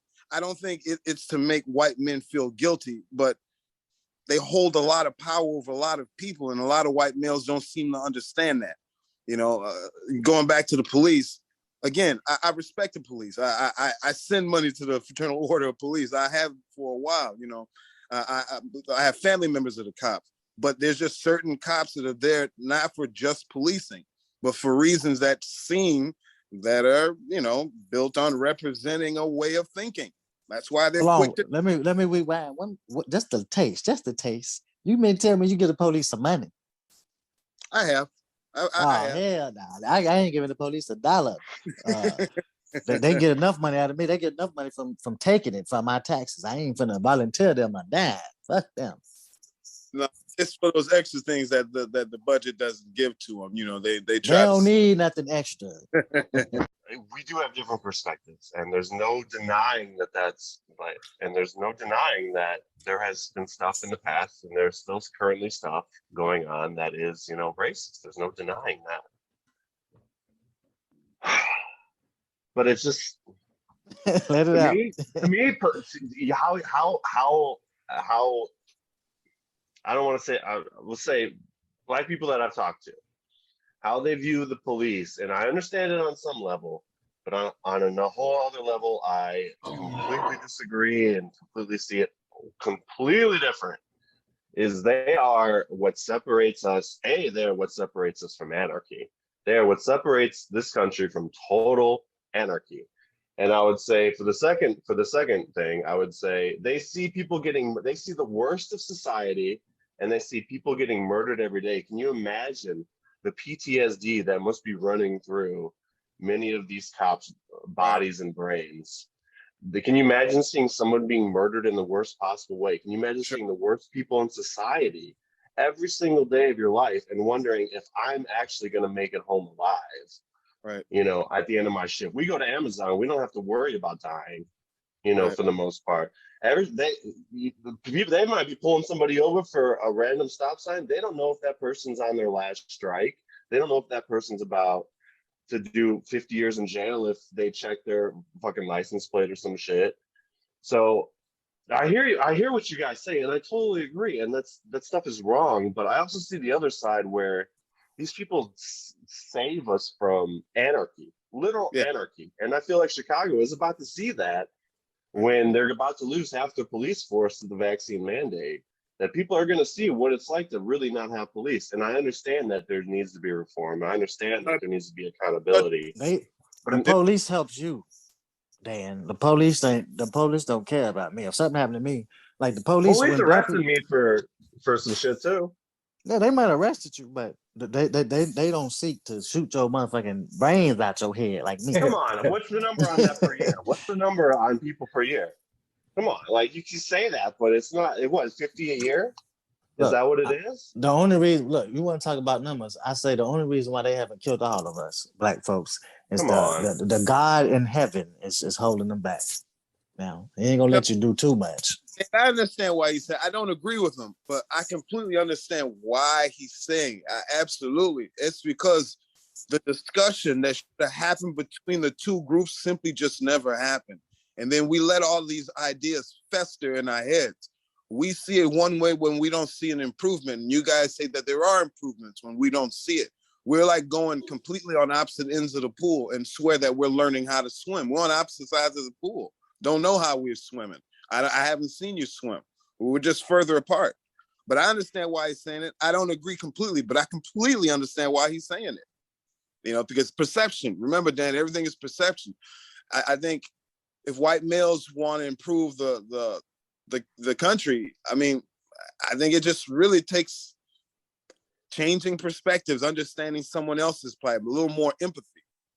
If they want to improve the country, get your ass out the White House and leave it up to me. I'll fix it. That's my point, though, is everybody wants to blame Trump for Chicago's problems, but Chicago's problems. No, I ain't talking about the president. I'm talking about and you're all. talking about a city that has talk. And you talk about a state that has had Democratic governors for most of its century, Democratic mayors, you know, Democratic chief of polices, Democratic aldermen. You're talking about Democrats that have ruled this city for the better part of the last 50 years, and you're just like sitting here trying to blame Republicans for it. And it's just like, and to me, it's like, what are you talking about? There's no Republicans in Chicago. They tried to blame Jesse Smollett for some racist MAGA attack, and he got laughed out of the building because everybody knows there'd be no goddamn people wearing MAGA hats in downtown Chicago because you'd get your ass kicked. Right. We talk about stuff. What happens if I would wear a MAGA hat in the south side of Chicago? How long would I last before I get my ass beat up? Seriously. And we want to talk about all this stuff, but like, how long would I last in downtown Chicago if I wore a MAGA hat? For representing one of two major political parties in this country, I would get mocked, ridiculed, and probably beat up, maybe murdered for that. Daniel. Do you own the MAGA hat? Yeah. Do you have one? I don't. No, I don't support any politician is that worthy of my money and support, and B, me to buy anything from them. That's look, all of the shit is all of this. I don't know why people keep trying to separate the parties. The parties is together behind your back. They are. That's what I'm trying to say. Is like, if everyone's talking about Republicans, I'm talking about Democrats are the same as Republicans, really. They just put a nice little veneer on it, and, you know, people put them. They got the same agenda, one world government. That's they. Well, I know if you vote Republican, them fucking gas prices come down. I swear to God. Well, that's just common sense. It'd be cheaper to get our oil from our own country than importing it on a boat through the Strait of Hormuz from Saudi Arabia. They gotta do certain stuff to make you feel good, man. Talking about gas, they do certain stuff to make you feel good. Just doesn't matter. It really doesn't matter. Because it's just, I feel like I gotta represent the other side at least a little bit here. Yeah, but it really doesn't matter. Y'all keep talking about the side. look, it really doesn't matter who wins because you always have the electoral college, and whoever the fuck they say, they get in. Well, I mean, I don't know, man. I mean, when people say shenanigans, because it's greater minority participation, I don't think that minorities have to cheat. I really don't think black votes, black and brown votes, would have to cheat for any reason. It's allowing illegal immigrants to vote in California. But that's not true, though. I mean, But it is true. I've been hearing that since Clinton's years. I heard that when Clinton was in office. We're talking about 94. You know, I heard that. And no one's provided any evidence of anyone. You know, in 200 years of voting, there's only been 57 actual cases of voter fraud. It doesn't on a national level. It doesn't happen like that. People say that, but there's no evidence for it. There's no article in a newspaper going back to 1799 to suggest that, you know, that some group is stealing the election. It just never happened. Because most of the time, yeah. Trivia question. Do you believe that illegal immigrants in California are allowed to get a driver's license? Legal? Illegal. Illegal? I mean, I understand the reason why they did it, because there's so many of them out there having the illegal driver license. It's just flooding the prisons and the court system with a whole lot of litigation that's just going to stymie the things that are more important. So they gave them the option of having legal driving privileges. But I don't see it as like a horrible thing. It for insurance reason and things like that. You had all these people driving illegally, getting in accidents, and then everyone's fucked. I bring it up because what do you need to be able to vote in the state of California? You need a driver's license. Yeah, but you have to have a registered. They have to have sent you a registration. I'm sure their driver's license look different. It's only a permit to drive, not to any of the fringe benefits that come with it. Identification to drive. I mean, they have to send you a registration. You fill it out, and then they compare it against the other information that's available. And for them, it'll say that you can't vote. And that's it. I mean, there's no illegal aliens voting. I've never heard of such a thing. It's just a one individual. I don't know, man. I've never heard such a thing. I've been hearing that since the 90s, and I have yet to see a case being brought to the United States government about illegal voting. Haven't seen it. But well, yet, John, we're not going to see it out of California. Well, John, yeah. How do you feel about the Haitians at the border, and then them getting chased around on horseback, you know, with whips and stuff? That didn't bother me too much, man. Those guys, that was the only tools that was available to them. I can understand in the heat of the moment, there's a lot of people pouring into the country. They had to do something. And the horse was probably at that moment the only thing they could do, you know, yeehaw, just round them up, you know, just do that thing. The optics now look bad, but they had to do something. It didn't bother me because it didn't work. It didn't work anyway. It was an attempt to do something. People still walked around them, you know. Crossing over into the United States, you know, there's been 30,000 people attempting to come into the United States illegally. They've been in South America for some years, and they've been migrating across South of Latin America, made their way to Mexico, and crossed into the Rio Grande border to come into the United States. So, okay, you know, so what's the problem? What is the issue with that? Well, I mean, you know, white Americans, the brown their country. Oh, you said they won't let them in. They won't let them in. Right. It's the browning of the country that, you know, they had enough. The Afghans. Again, I don't want to say too much because if I say, you know, something, I may offend our white friends. You know what I'm saying? Because this whole thing with people having to have a green card to come here and all this type of stuff, you know, nobody is from here. You know what I'm saying? People came over here and forced themselves over here. So I just feel that all this shit is some bullshit. You know what I mean? It's just bullshit. They got all these rules and all this dumb shit going on. Like, this is dumb. Let's say you don't believe in like countries having borders and having sovereignty over their land and whatnot. If people was coming over here to hurt you, but if people coming over here you telling everybody it's the land of the free, American dream. Everybody wants some of that dream. You. Huh? But people. I mean, illegal immigrants hurt the people of this country in many ways. How? Wages. Mm, You see what the Domino's CEO said, that they're going to have to, because of all these job shortages, they're going to have to import more people. They just want people to take over. But yeah, but how can that's the the people that stole this land in the first place feel like feel that way? All land is stolen. What land isn't stolen? I'm just saying, people are What land people hasn't are. been conquered by somebody at some point?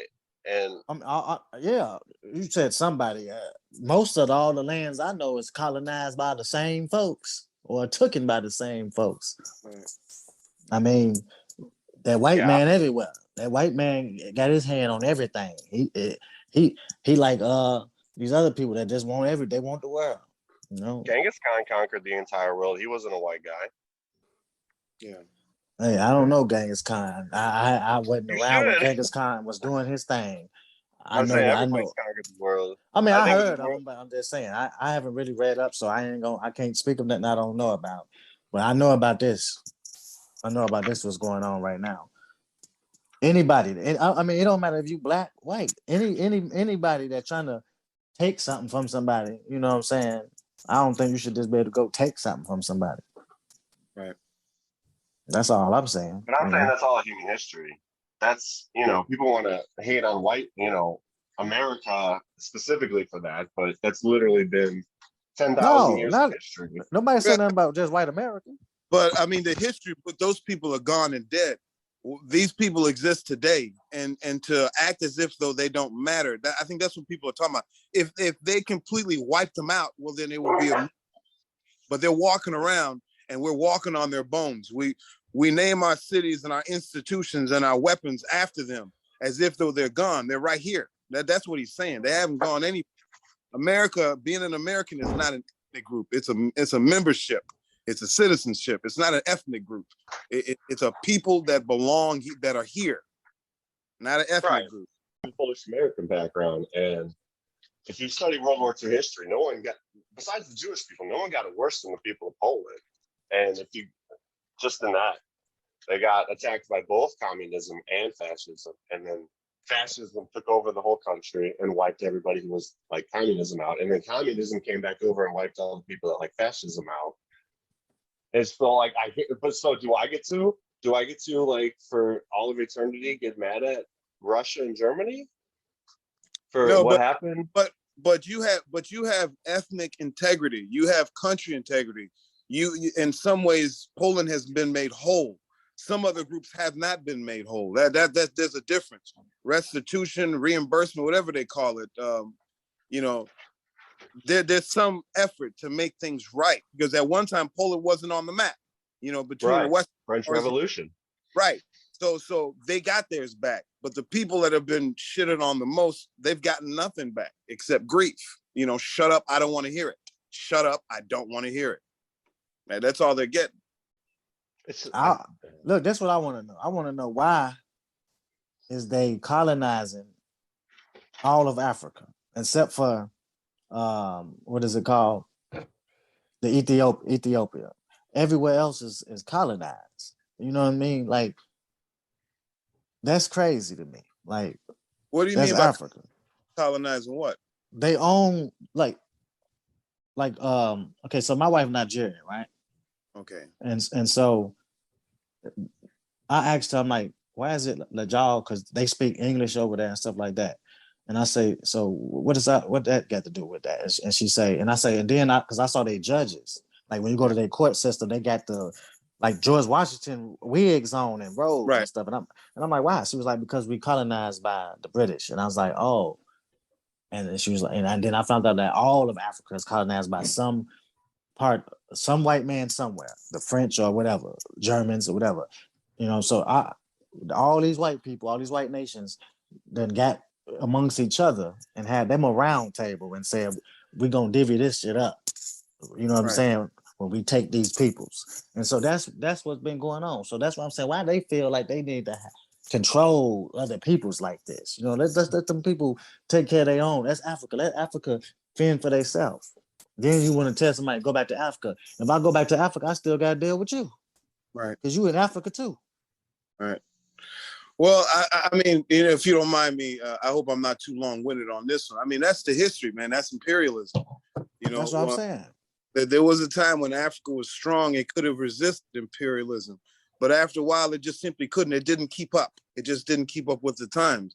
I mean, it's an unfortunate thing, in my opinion, reading history books. You know, conquering people was a noble deed.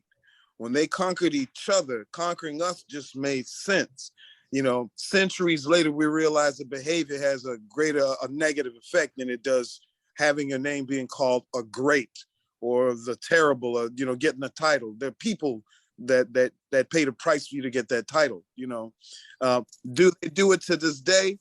Not the same way, but, you know, people do what they do, you know. So it's through imperialism that the habit developed. Now, the reason why they're in Africa is, well, Africa has a lot of mineral resources. Africa is one of the richest continent, probably the richest continent in the world.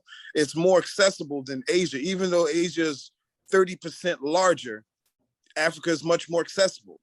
Asia has a lot of mountainous areas, hard areas to get to, but I'm sure they're mineral rich too. But Africa, it's right there. Everything is relatively flat, and Africans have a lot of it. So I know that Europe is depending. And they not benefiting, the people not benefiting over that. I got, you know what I'm saying? I watch stuff all the time, and I'm like, so all this stuff coming from Africa, but Right. the Africans is not, you know what I'm saying, benefiting from that at all. It's the Right. other people. There's a movement to change it. They're trying. We're trying. No, I know they fighting over that and stuff like that. But you know, like when I get information from the people over here, you know what I'm saying, they'll tell me anything. They'll tell me, oh, they fighting each other. They'll outline each other. And I'm like, man, you know what they doing over there. Yeah. You know what's going on over there. I had to look up on it myself and find out what's going on around the world and stuff. You know, and it's just crazy.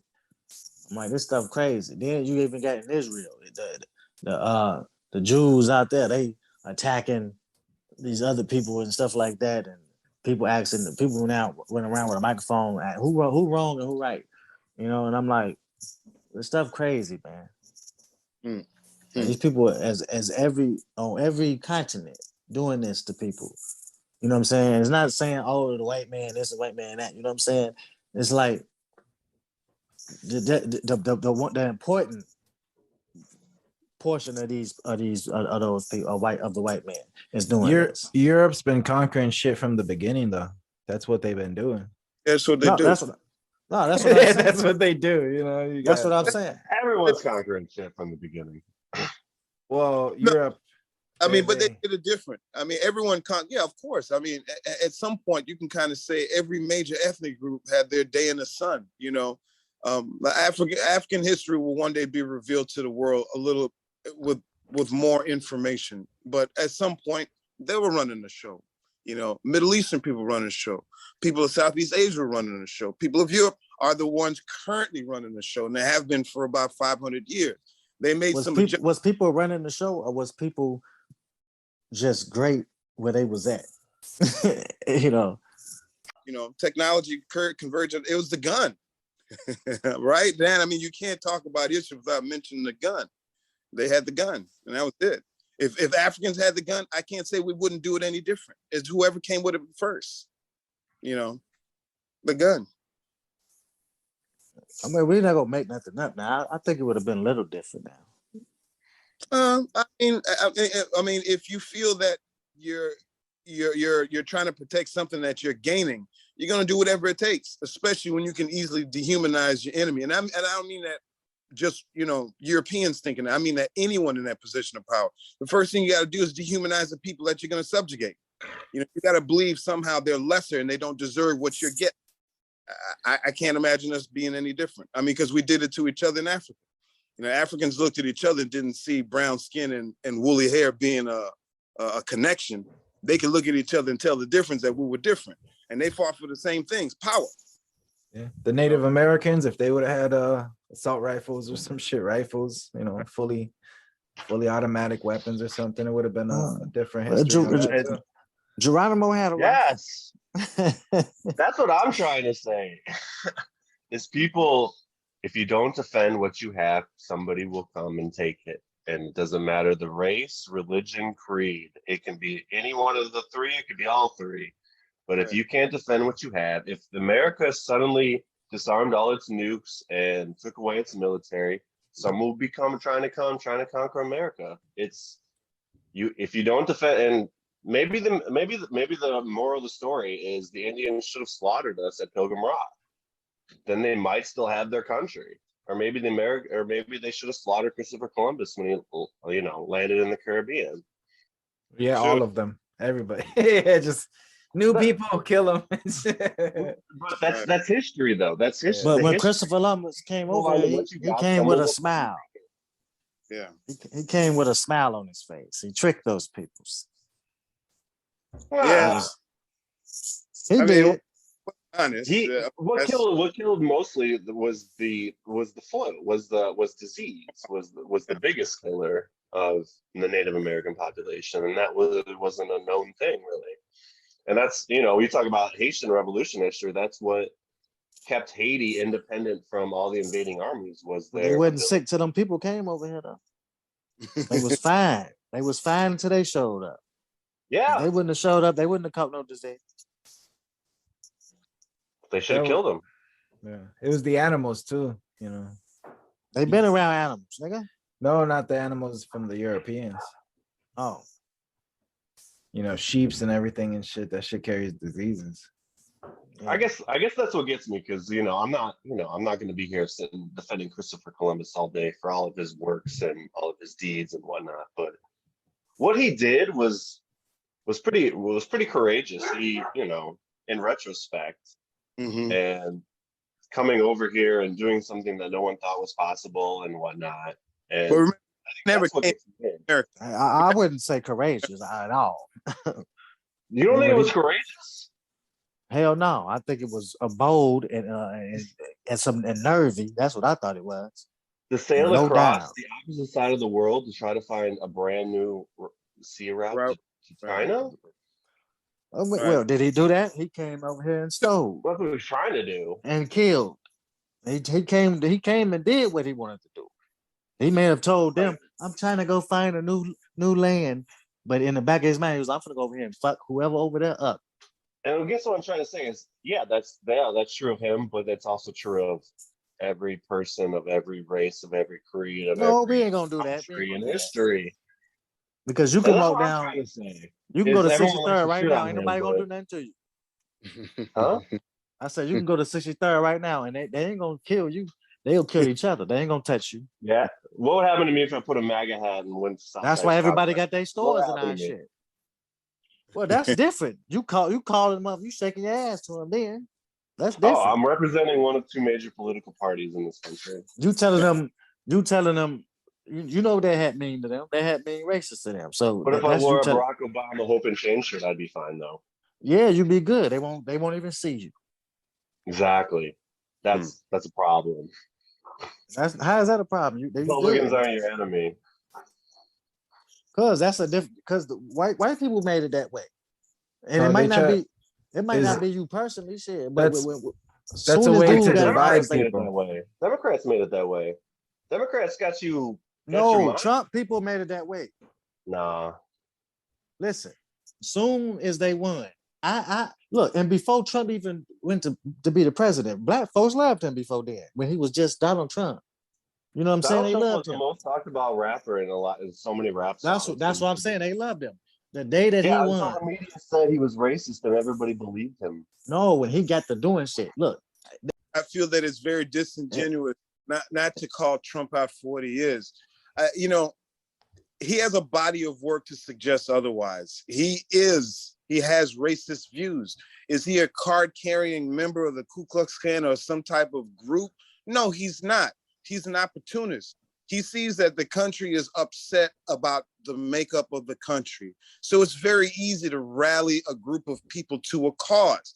like I said, Dan, I hear it. I hear it loud and clear. It's a language that's been used for the last 60, 70 years. This is not new. It might be new to this current group of people who thinking that it's something the liberals are making up, or it's the media putting words in the mouths of Black people. No, these words have been going on for the last 300 years. And Black people have argued the very same thing. It's just finally the media is repeating what we're saying. But Donald Trump, make no mistakes, we're no fool. We know who he is. You know, hunky. You've heard that word before, right? Yeah. Dan? Okay, do you know what hunky? Did we Well, I got from Indiana. Yeah, I know hunky. All right. No, well, no, you're not a hunky, okay? A hunky, I used to think that that was a derogatory term for white people, but that's not what that means. You know, hunky means there was a time when Black guys were looking for work and, you know, worked for the day, and a guy drove up in a car, picked up a bunch of men standing on the corner, and he would blow his horn a certain way to let them know, jump in the truck, I got work for you for the day. So they called him honking a car a hunky. Guy that honks his car, but it wasn't a derogatory word. Same thing with cracker. You know, cracker is, I used to think it was a derogatory term for white people. It's not. It refers to the white guy, the overseer, the guy who ran the slaves. He cracked his whip more often than others. And when they had one, they called him a cracker, you know, because he's gonna whip you, you know. There are no derogatory terms that we've come up to describe white people other than, you know, fucked up white boy or something like that. But there's no specific. I would say calling him a cracker or a hunky would be derogatory, because I would say that because who wants to, like, if he's not a racist, then why would he want to be called cracker, like he cracking a whip? You know what I'm saying? If he likes you to call him that, then it's derogatory towards me now that you called him a cracker and he liked it. Shit. Right. So, Biden, one time they showed him say, now him and Hillary said this, that they call Black people super predators. Predators. I remember. So he's racist too. That's why I'm telling you, it doesn't matter, man. You can vote for whoever you want. I told my nephew, they go, because he asked me, are you voting? I said, for what? For fucking what? What I'm voting for? Yeah. Exactly. I ain't even vote for Obama, because it didn't matter. Because if they letting him sit up there, then shit, he done already behind closed doors agreed to fuck us over. He ain't voting for nobody. Anybody they put in that seat gonna be hot. All right. Until you realize that shit, you ain't gonna shit. You gonna always be fucked up. Now shit. Now you want to do this shit for real, then we put this shit together how we supposed to put this shit together, and you know what we need to do. We need to do some Malcolm X type of shit. Yeah. And start that goddamn revolution. You feel me?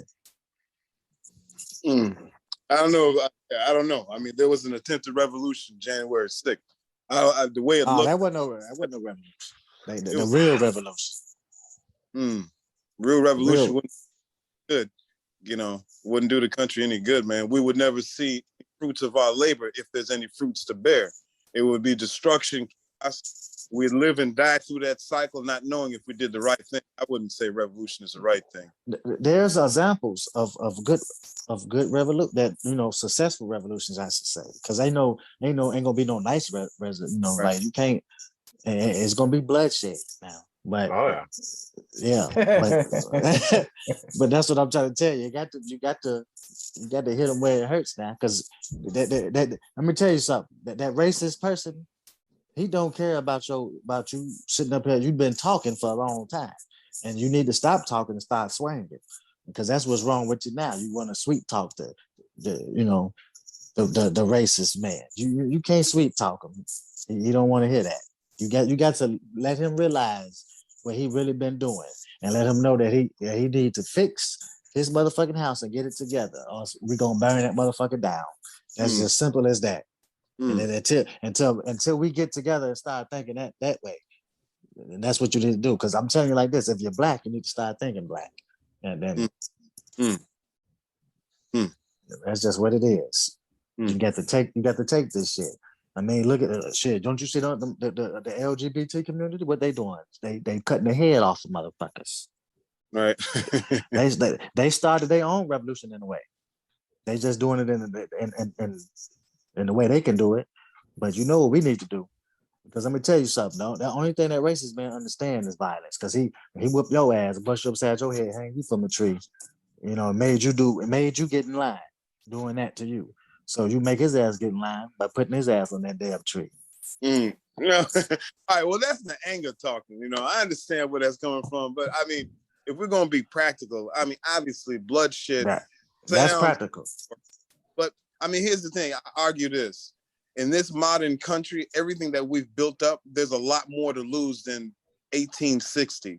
You know, there wasn't really anything built up quite the same way.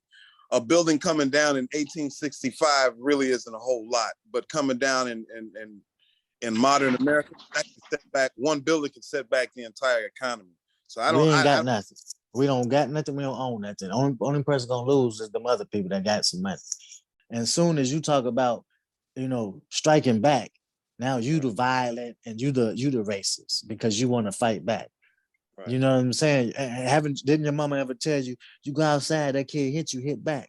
Did that make you violent? No. You hit back when you get hit. Because that white man, he gonna fight you back. So you better fight his ass back. And they sit the dogs on you. Let me tell you what Kennedy did, JFK. He didn't send nobody down there when they burnt up that church in Birmingham and killed them little girls and shit that was at church. Now, peaceful church folks, they ain't doing nothing to nobody. He didn't send nobody to help them.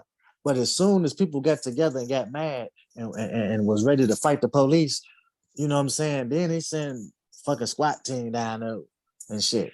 The fucking army and shit. That's when they want to help when you get to fucking them up.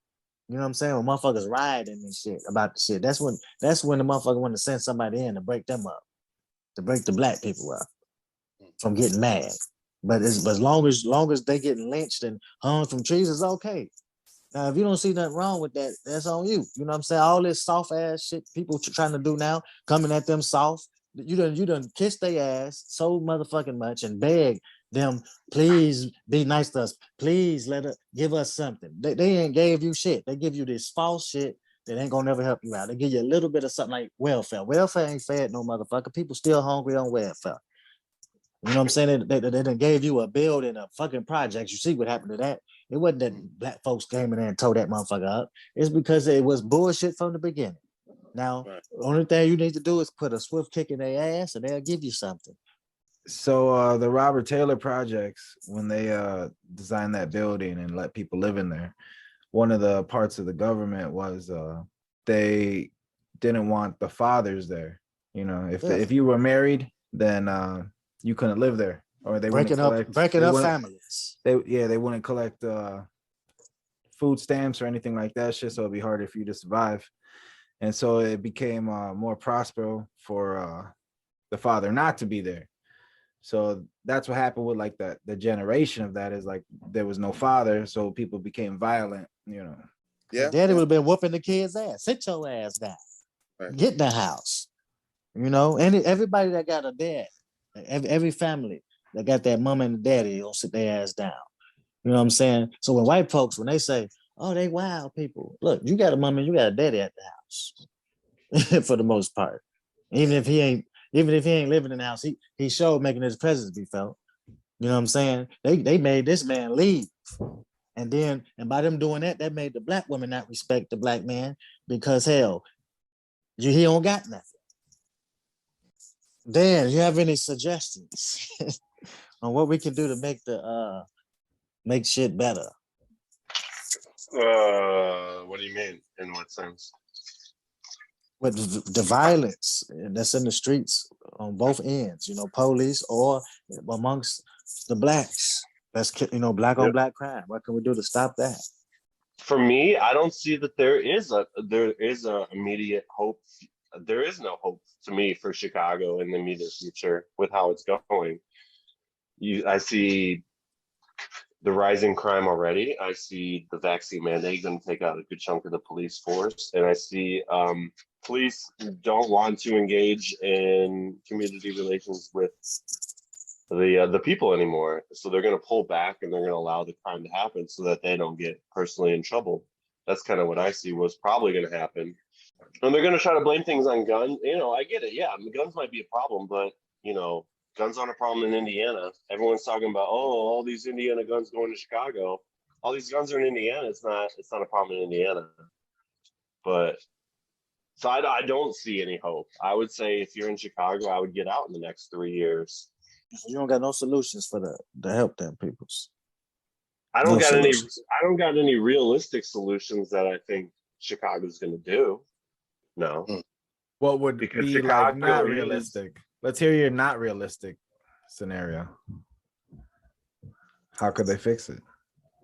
they need to bring real community investment. They need to bring stronger policing, and better trained police in addition to stronger police. But they need real community investment, and even then, it's going to be a rough patch for a long while because you can't just turn these problems around overnight. You can't change people overnight, and What you just said made a lot of sense though. yeah, Better but the better training and give people better options and stuff like that. yeah, You see, the mind of the people got messed up some way down the line by not having resources and or feeling like somebody cared. So I think that when we start to do that, like if you got a bad student in school, he's always messing up and stuff like that. No teacher paid no attention. They just get him in trouble. But for the one who sat them down and tried to talk to him and get through to him, I think that if we had that, you know what I'm saying, then we can turn some of these gangbangers around, because some people is just lost and they traumatized with life, yeah. and they need people to talk to them. You know what I'm saying? If we take these drugs away, you can't self-medicate yourself with these drugs, popping all these pills and all this other stuff. Then we can start to heal these people. You know what I mean? And then when we get this the police, like you said, get them together, and then they can help. They can care more and get out here. And when they lock these people up, we can have different programs within the jails and really try to change a person. Because what's going on in jail is making you an animal. Yes. And so that we need to really rehabilitate somebody instead of just setting them there so they can come back. You can fix people. You just gotta learn what you need to do. We should have a stronger counseling system in jail. You know what I mean? Get these people some help. You know what I'm saying? I Get would these like our people- prison systems to be more rehabilitatory and That's have what I'm them saying. to be able to give them job training and job skills and a second chance. Because my dad worked when he retired. He went into prison ministry at Danville Correctional, and he told me that a big problem was even when you get released from prison, you're in a cycle where you can't really get back on your feet. It's almost impossible unless you got a lot of help and a lot of connections, that you're just gonna cycle back into prison. Break So I up would some of love to that see. politics that's in jail too. That's a big part about it, because that can hinder you from getting help in there. Because the way Yeah. the way they run the prisoners running themselves in there, you got to break that up. Don't let nothing be no secret. You in jail, you don't belong. No privacy on none of that type of. Only privacy on the shitter. And I won't defend Republicans. Here's one thing I'm totally against: is when you serve your time, I feel like you should be able to be given your right to vote, and you should be able to, when you've done your time in jail, if you should be given, the ability to vote again and whatnot. I 100% support that, but we got to try to stop treating people like the dregs of society if they go to prison. We got to, whether it be mental That's health. what I'm saying. I think a lot of it can be mental health. A lot of it could be job training in jail. And I feel like a lot of it could be just counseling. Do you think the National Guard would be able to fix the situation in Inglewood? How long would they have to be there? As long as it take. Like, I don't think it would take too much of work. I just think that a person presence is there, and let people feel like you're not finna just get away with it. You're not finna just do what you want to do and get away with it. You know, the thing is, people been not being held accountable for their actions, and that can create a chaotic environment. Y'all said it earlier when y'all said if you take the police, it's gonna be anarchy. So you know, the police haven't been doing their job as it is. That's why it's like that. So you gotta put things back in place. You know what I mean? They can do it. At one point, you didn't have people, you know what I'm saying, as slaves. So you mean to tell me you can't make somebody sit down? I think you got the ability to do that if you wanted to do that. You know, you can break it up if you want to break anything up. I mean, this is a great nation, right? You know, it's America. It is. So come on, great people. Let's make America great again for real. You know, put that for real at the end of it. You know what I mean? Let's make it great. John. John, where John at? Well, John, you done fell asleep. listen, John heard my Republican rant. It was like, oh boy. It's past John bedtime. No, I mean, I wish I was a little more optimistic. I think what's going on right now is going to go on for a while. I think the hate, the misunderstanding, the lies, I think it's going to go on for a while. There's no lesson that's ever truly been learned, in my opinion. You know, every little victory was a small, puny victory. No real victory, just something small. You know, the biggest problem of all is the obvious one. You know, we need to live in a world, in a country where we try to take care of each other. There are too many people trying to find ways not to care for one another. You know, we don't care enough for each other. That's what I think. You know, people trying to make sure you don't get health care. So they call it socialism. They call it communism. They demonize the whole concept of better health care so there are more healthy people in this country and people don't die, you know, unnecessarily. You know, but that's not good enough. I mean, if we can't even care enough about each other to get better medical care, I'm not as optimistic. We've been getting a lot of listeners in Germany. You know. Wow. Yeah. Germany. I know Germany ain't like me too well. They don't like the Polish people. So what do you guys know about Germany? All I know about Germany is you know what I know about Germany.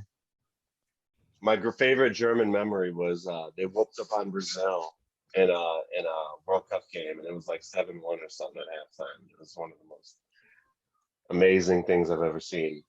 But yeah, I mean, Germany's, you know, they got their engineering down pat.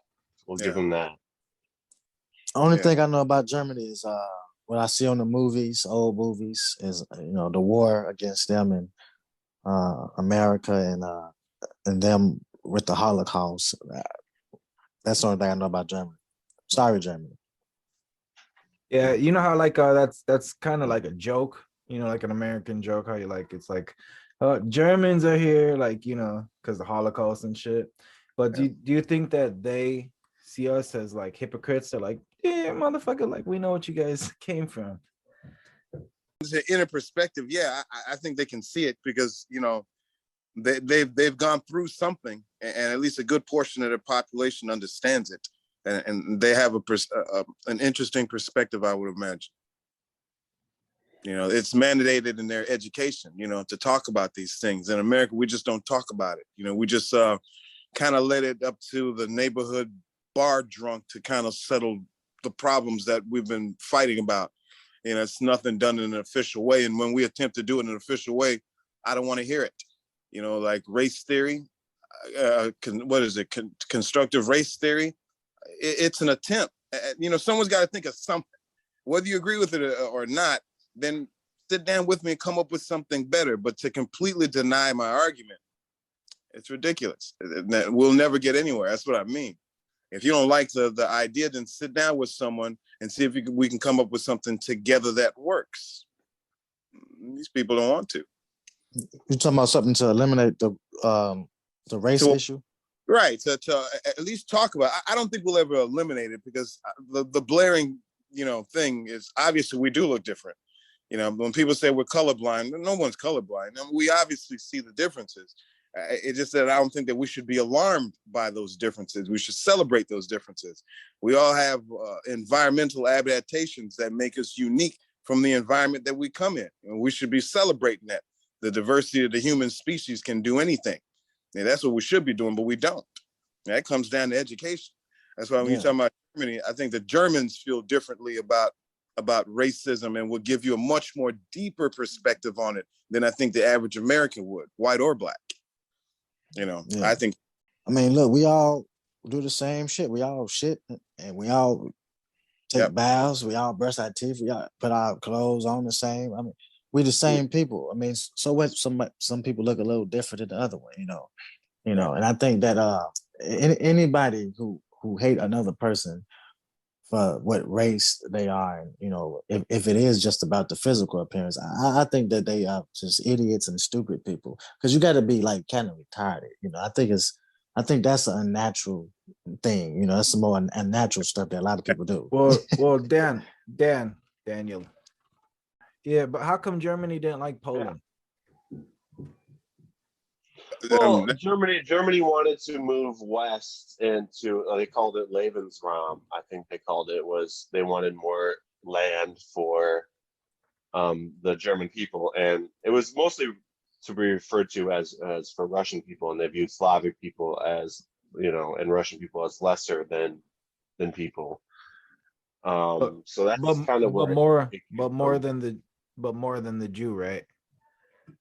More than, no, probably not. I don't know. I mean, Jewish is probably number one, but, and Polish wasn't number two. They disabled, mentally handicapped. There was lots of people that were murdered in that war.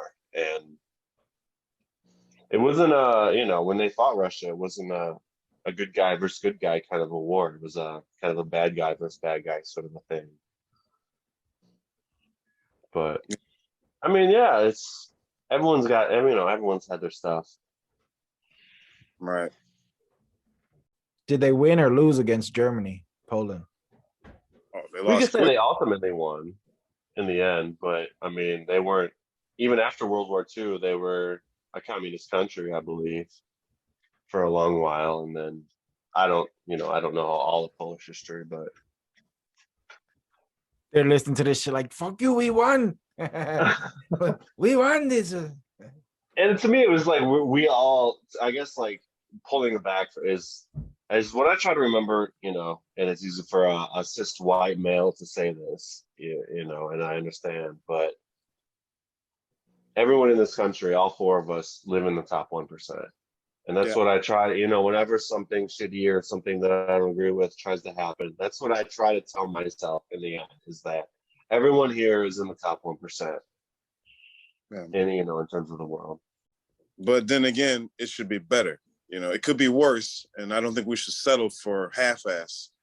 I think ultimately the battle has always been the battle of the classes, and somehow the argument is switched over to the people that have very little are fighting over whatever's left. I think ultimately it's a class argument. Those with money watch. When you guys seen Tropical Thunder, did that offend you when you guys seen the one character doing blackface? Not at all. That shit was funny as hell. That was funny. What about you, Mario? I don't entertain any racism towards black people. I'm the dude playing the dude disguised as another dude. Right. It probably would have, some stuff used to make me laugh as a kid, but now that I understand more. Did you see the movie? I think I did see that movie. Is the movie White Chicks okay with you then, though? When two black guys dressed up as white women? White facing. Yeah. I mean, I don't really think about that one though. I don't think any one of them. I thought both of them were funny. I didn't see it as a racial slur. I mean, I think you can imitate someone of another race as long as it's not a stereotypical offensive thing. I mean, what's wrong with if you admire someone of another race and you have an opportunity to play them, and the only way to play them is maybe they're going to colorize you? I don't think it's the worst thing. I wouldn't be mad at a movie where a person that's white put makeup on and portrayed a black person if they put it on correctly. Right. You know what I'm saying? But if you're gonna put on this real jet, blacker than black face, tar ass face, and then put some red lips on it, now you're making fun of me because you're making me look like a damn clown. Right. And you know what that represents. So that's that's not funny to me. But the White Chicks movie, they was actually trying to look, I don't think nobody was offended by that movie because they was like, oh, they look like the white people. You know what I'm saying? But if they would have made it look stupid, you know what I'm saying, like a clown, then I'd have been like, they racist as hell, because they dress up like that, it was an undercover thing. But if they would have put it on, you could tell if somebody trying to make fun of you. Like, it's common sense, you know what I'm saying. So if they would have did it to make fun of the white people, then it would have been like, oh man, look at what you're doing. Right, they're imitating the girls. They weren't imitating white chicks per se. They were imitating those two sisters. That's how they acted, That's how I saw it.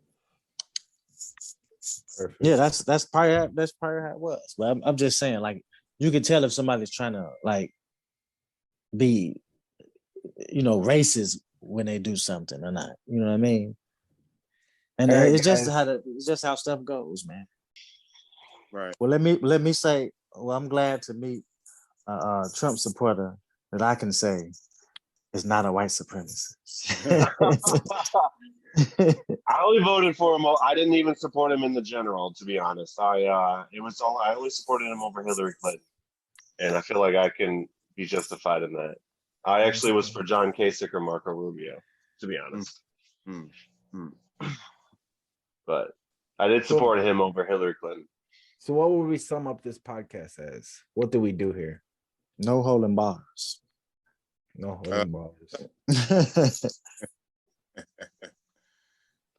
I think hot topics, they're the constant conversations that go on all over.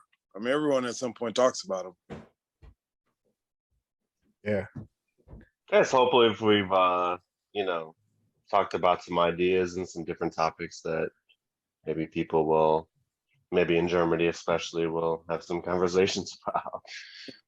And anyone that's listening, you can hit my Cash app up. I will be receiving, I'm selling t-shirts too. Okay.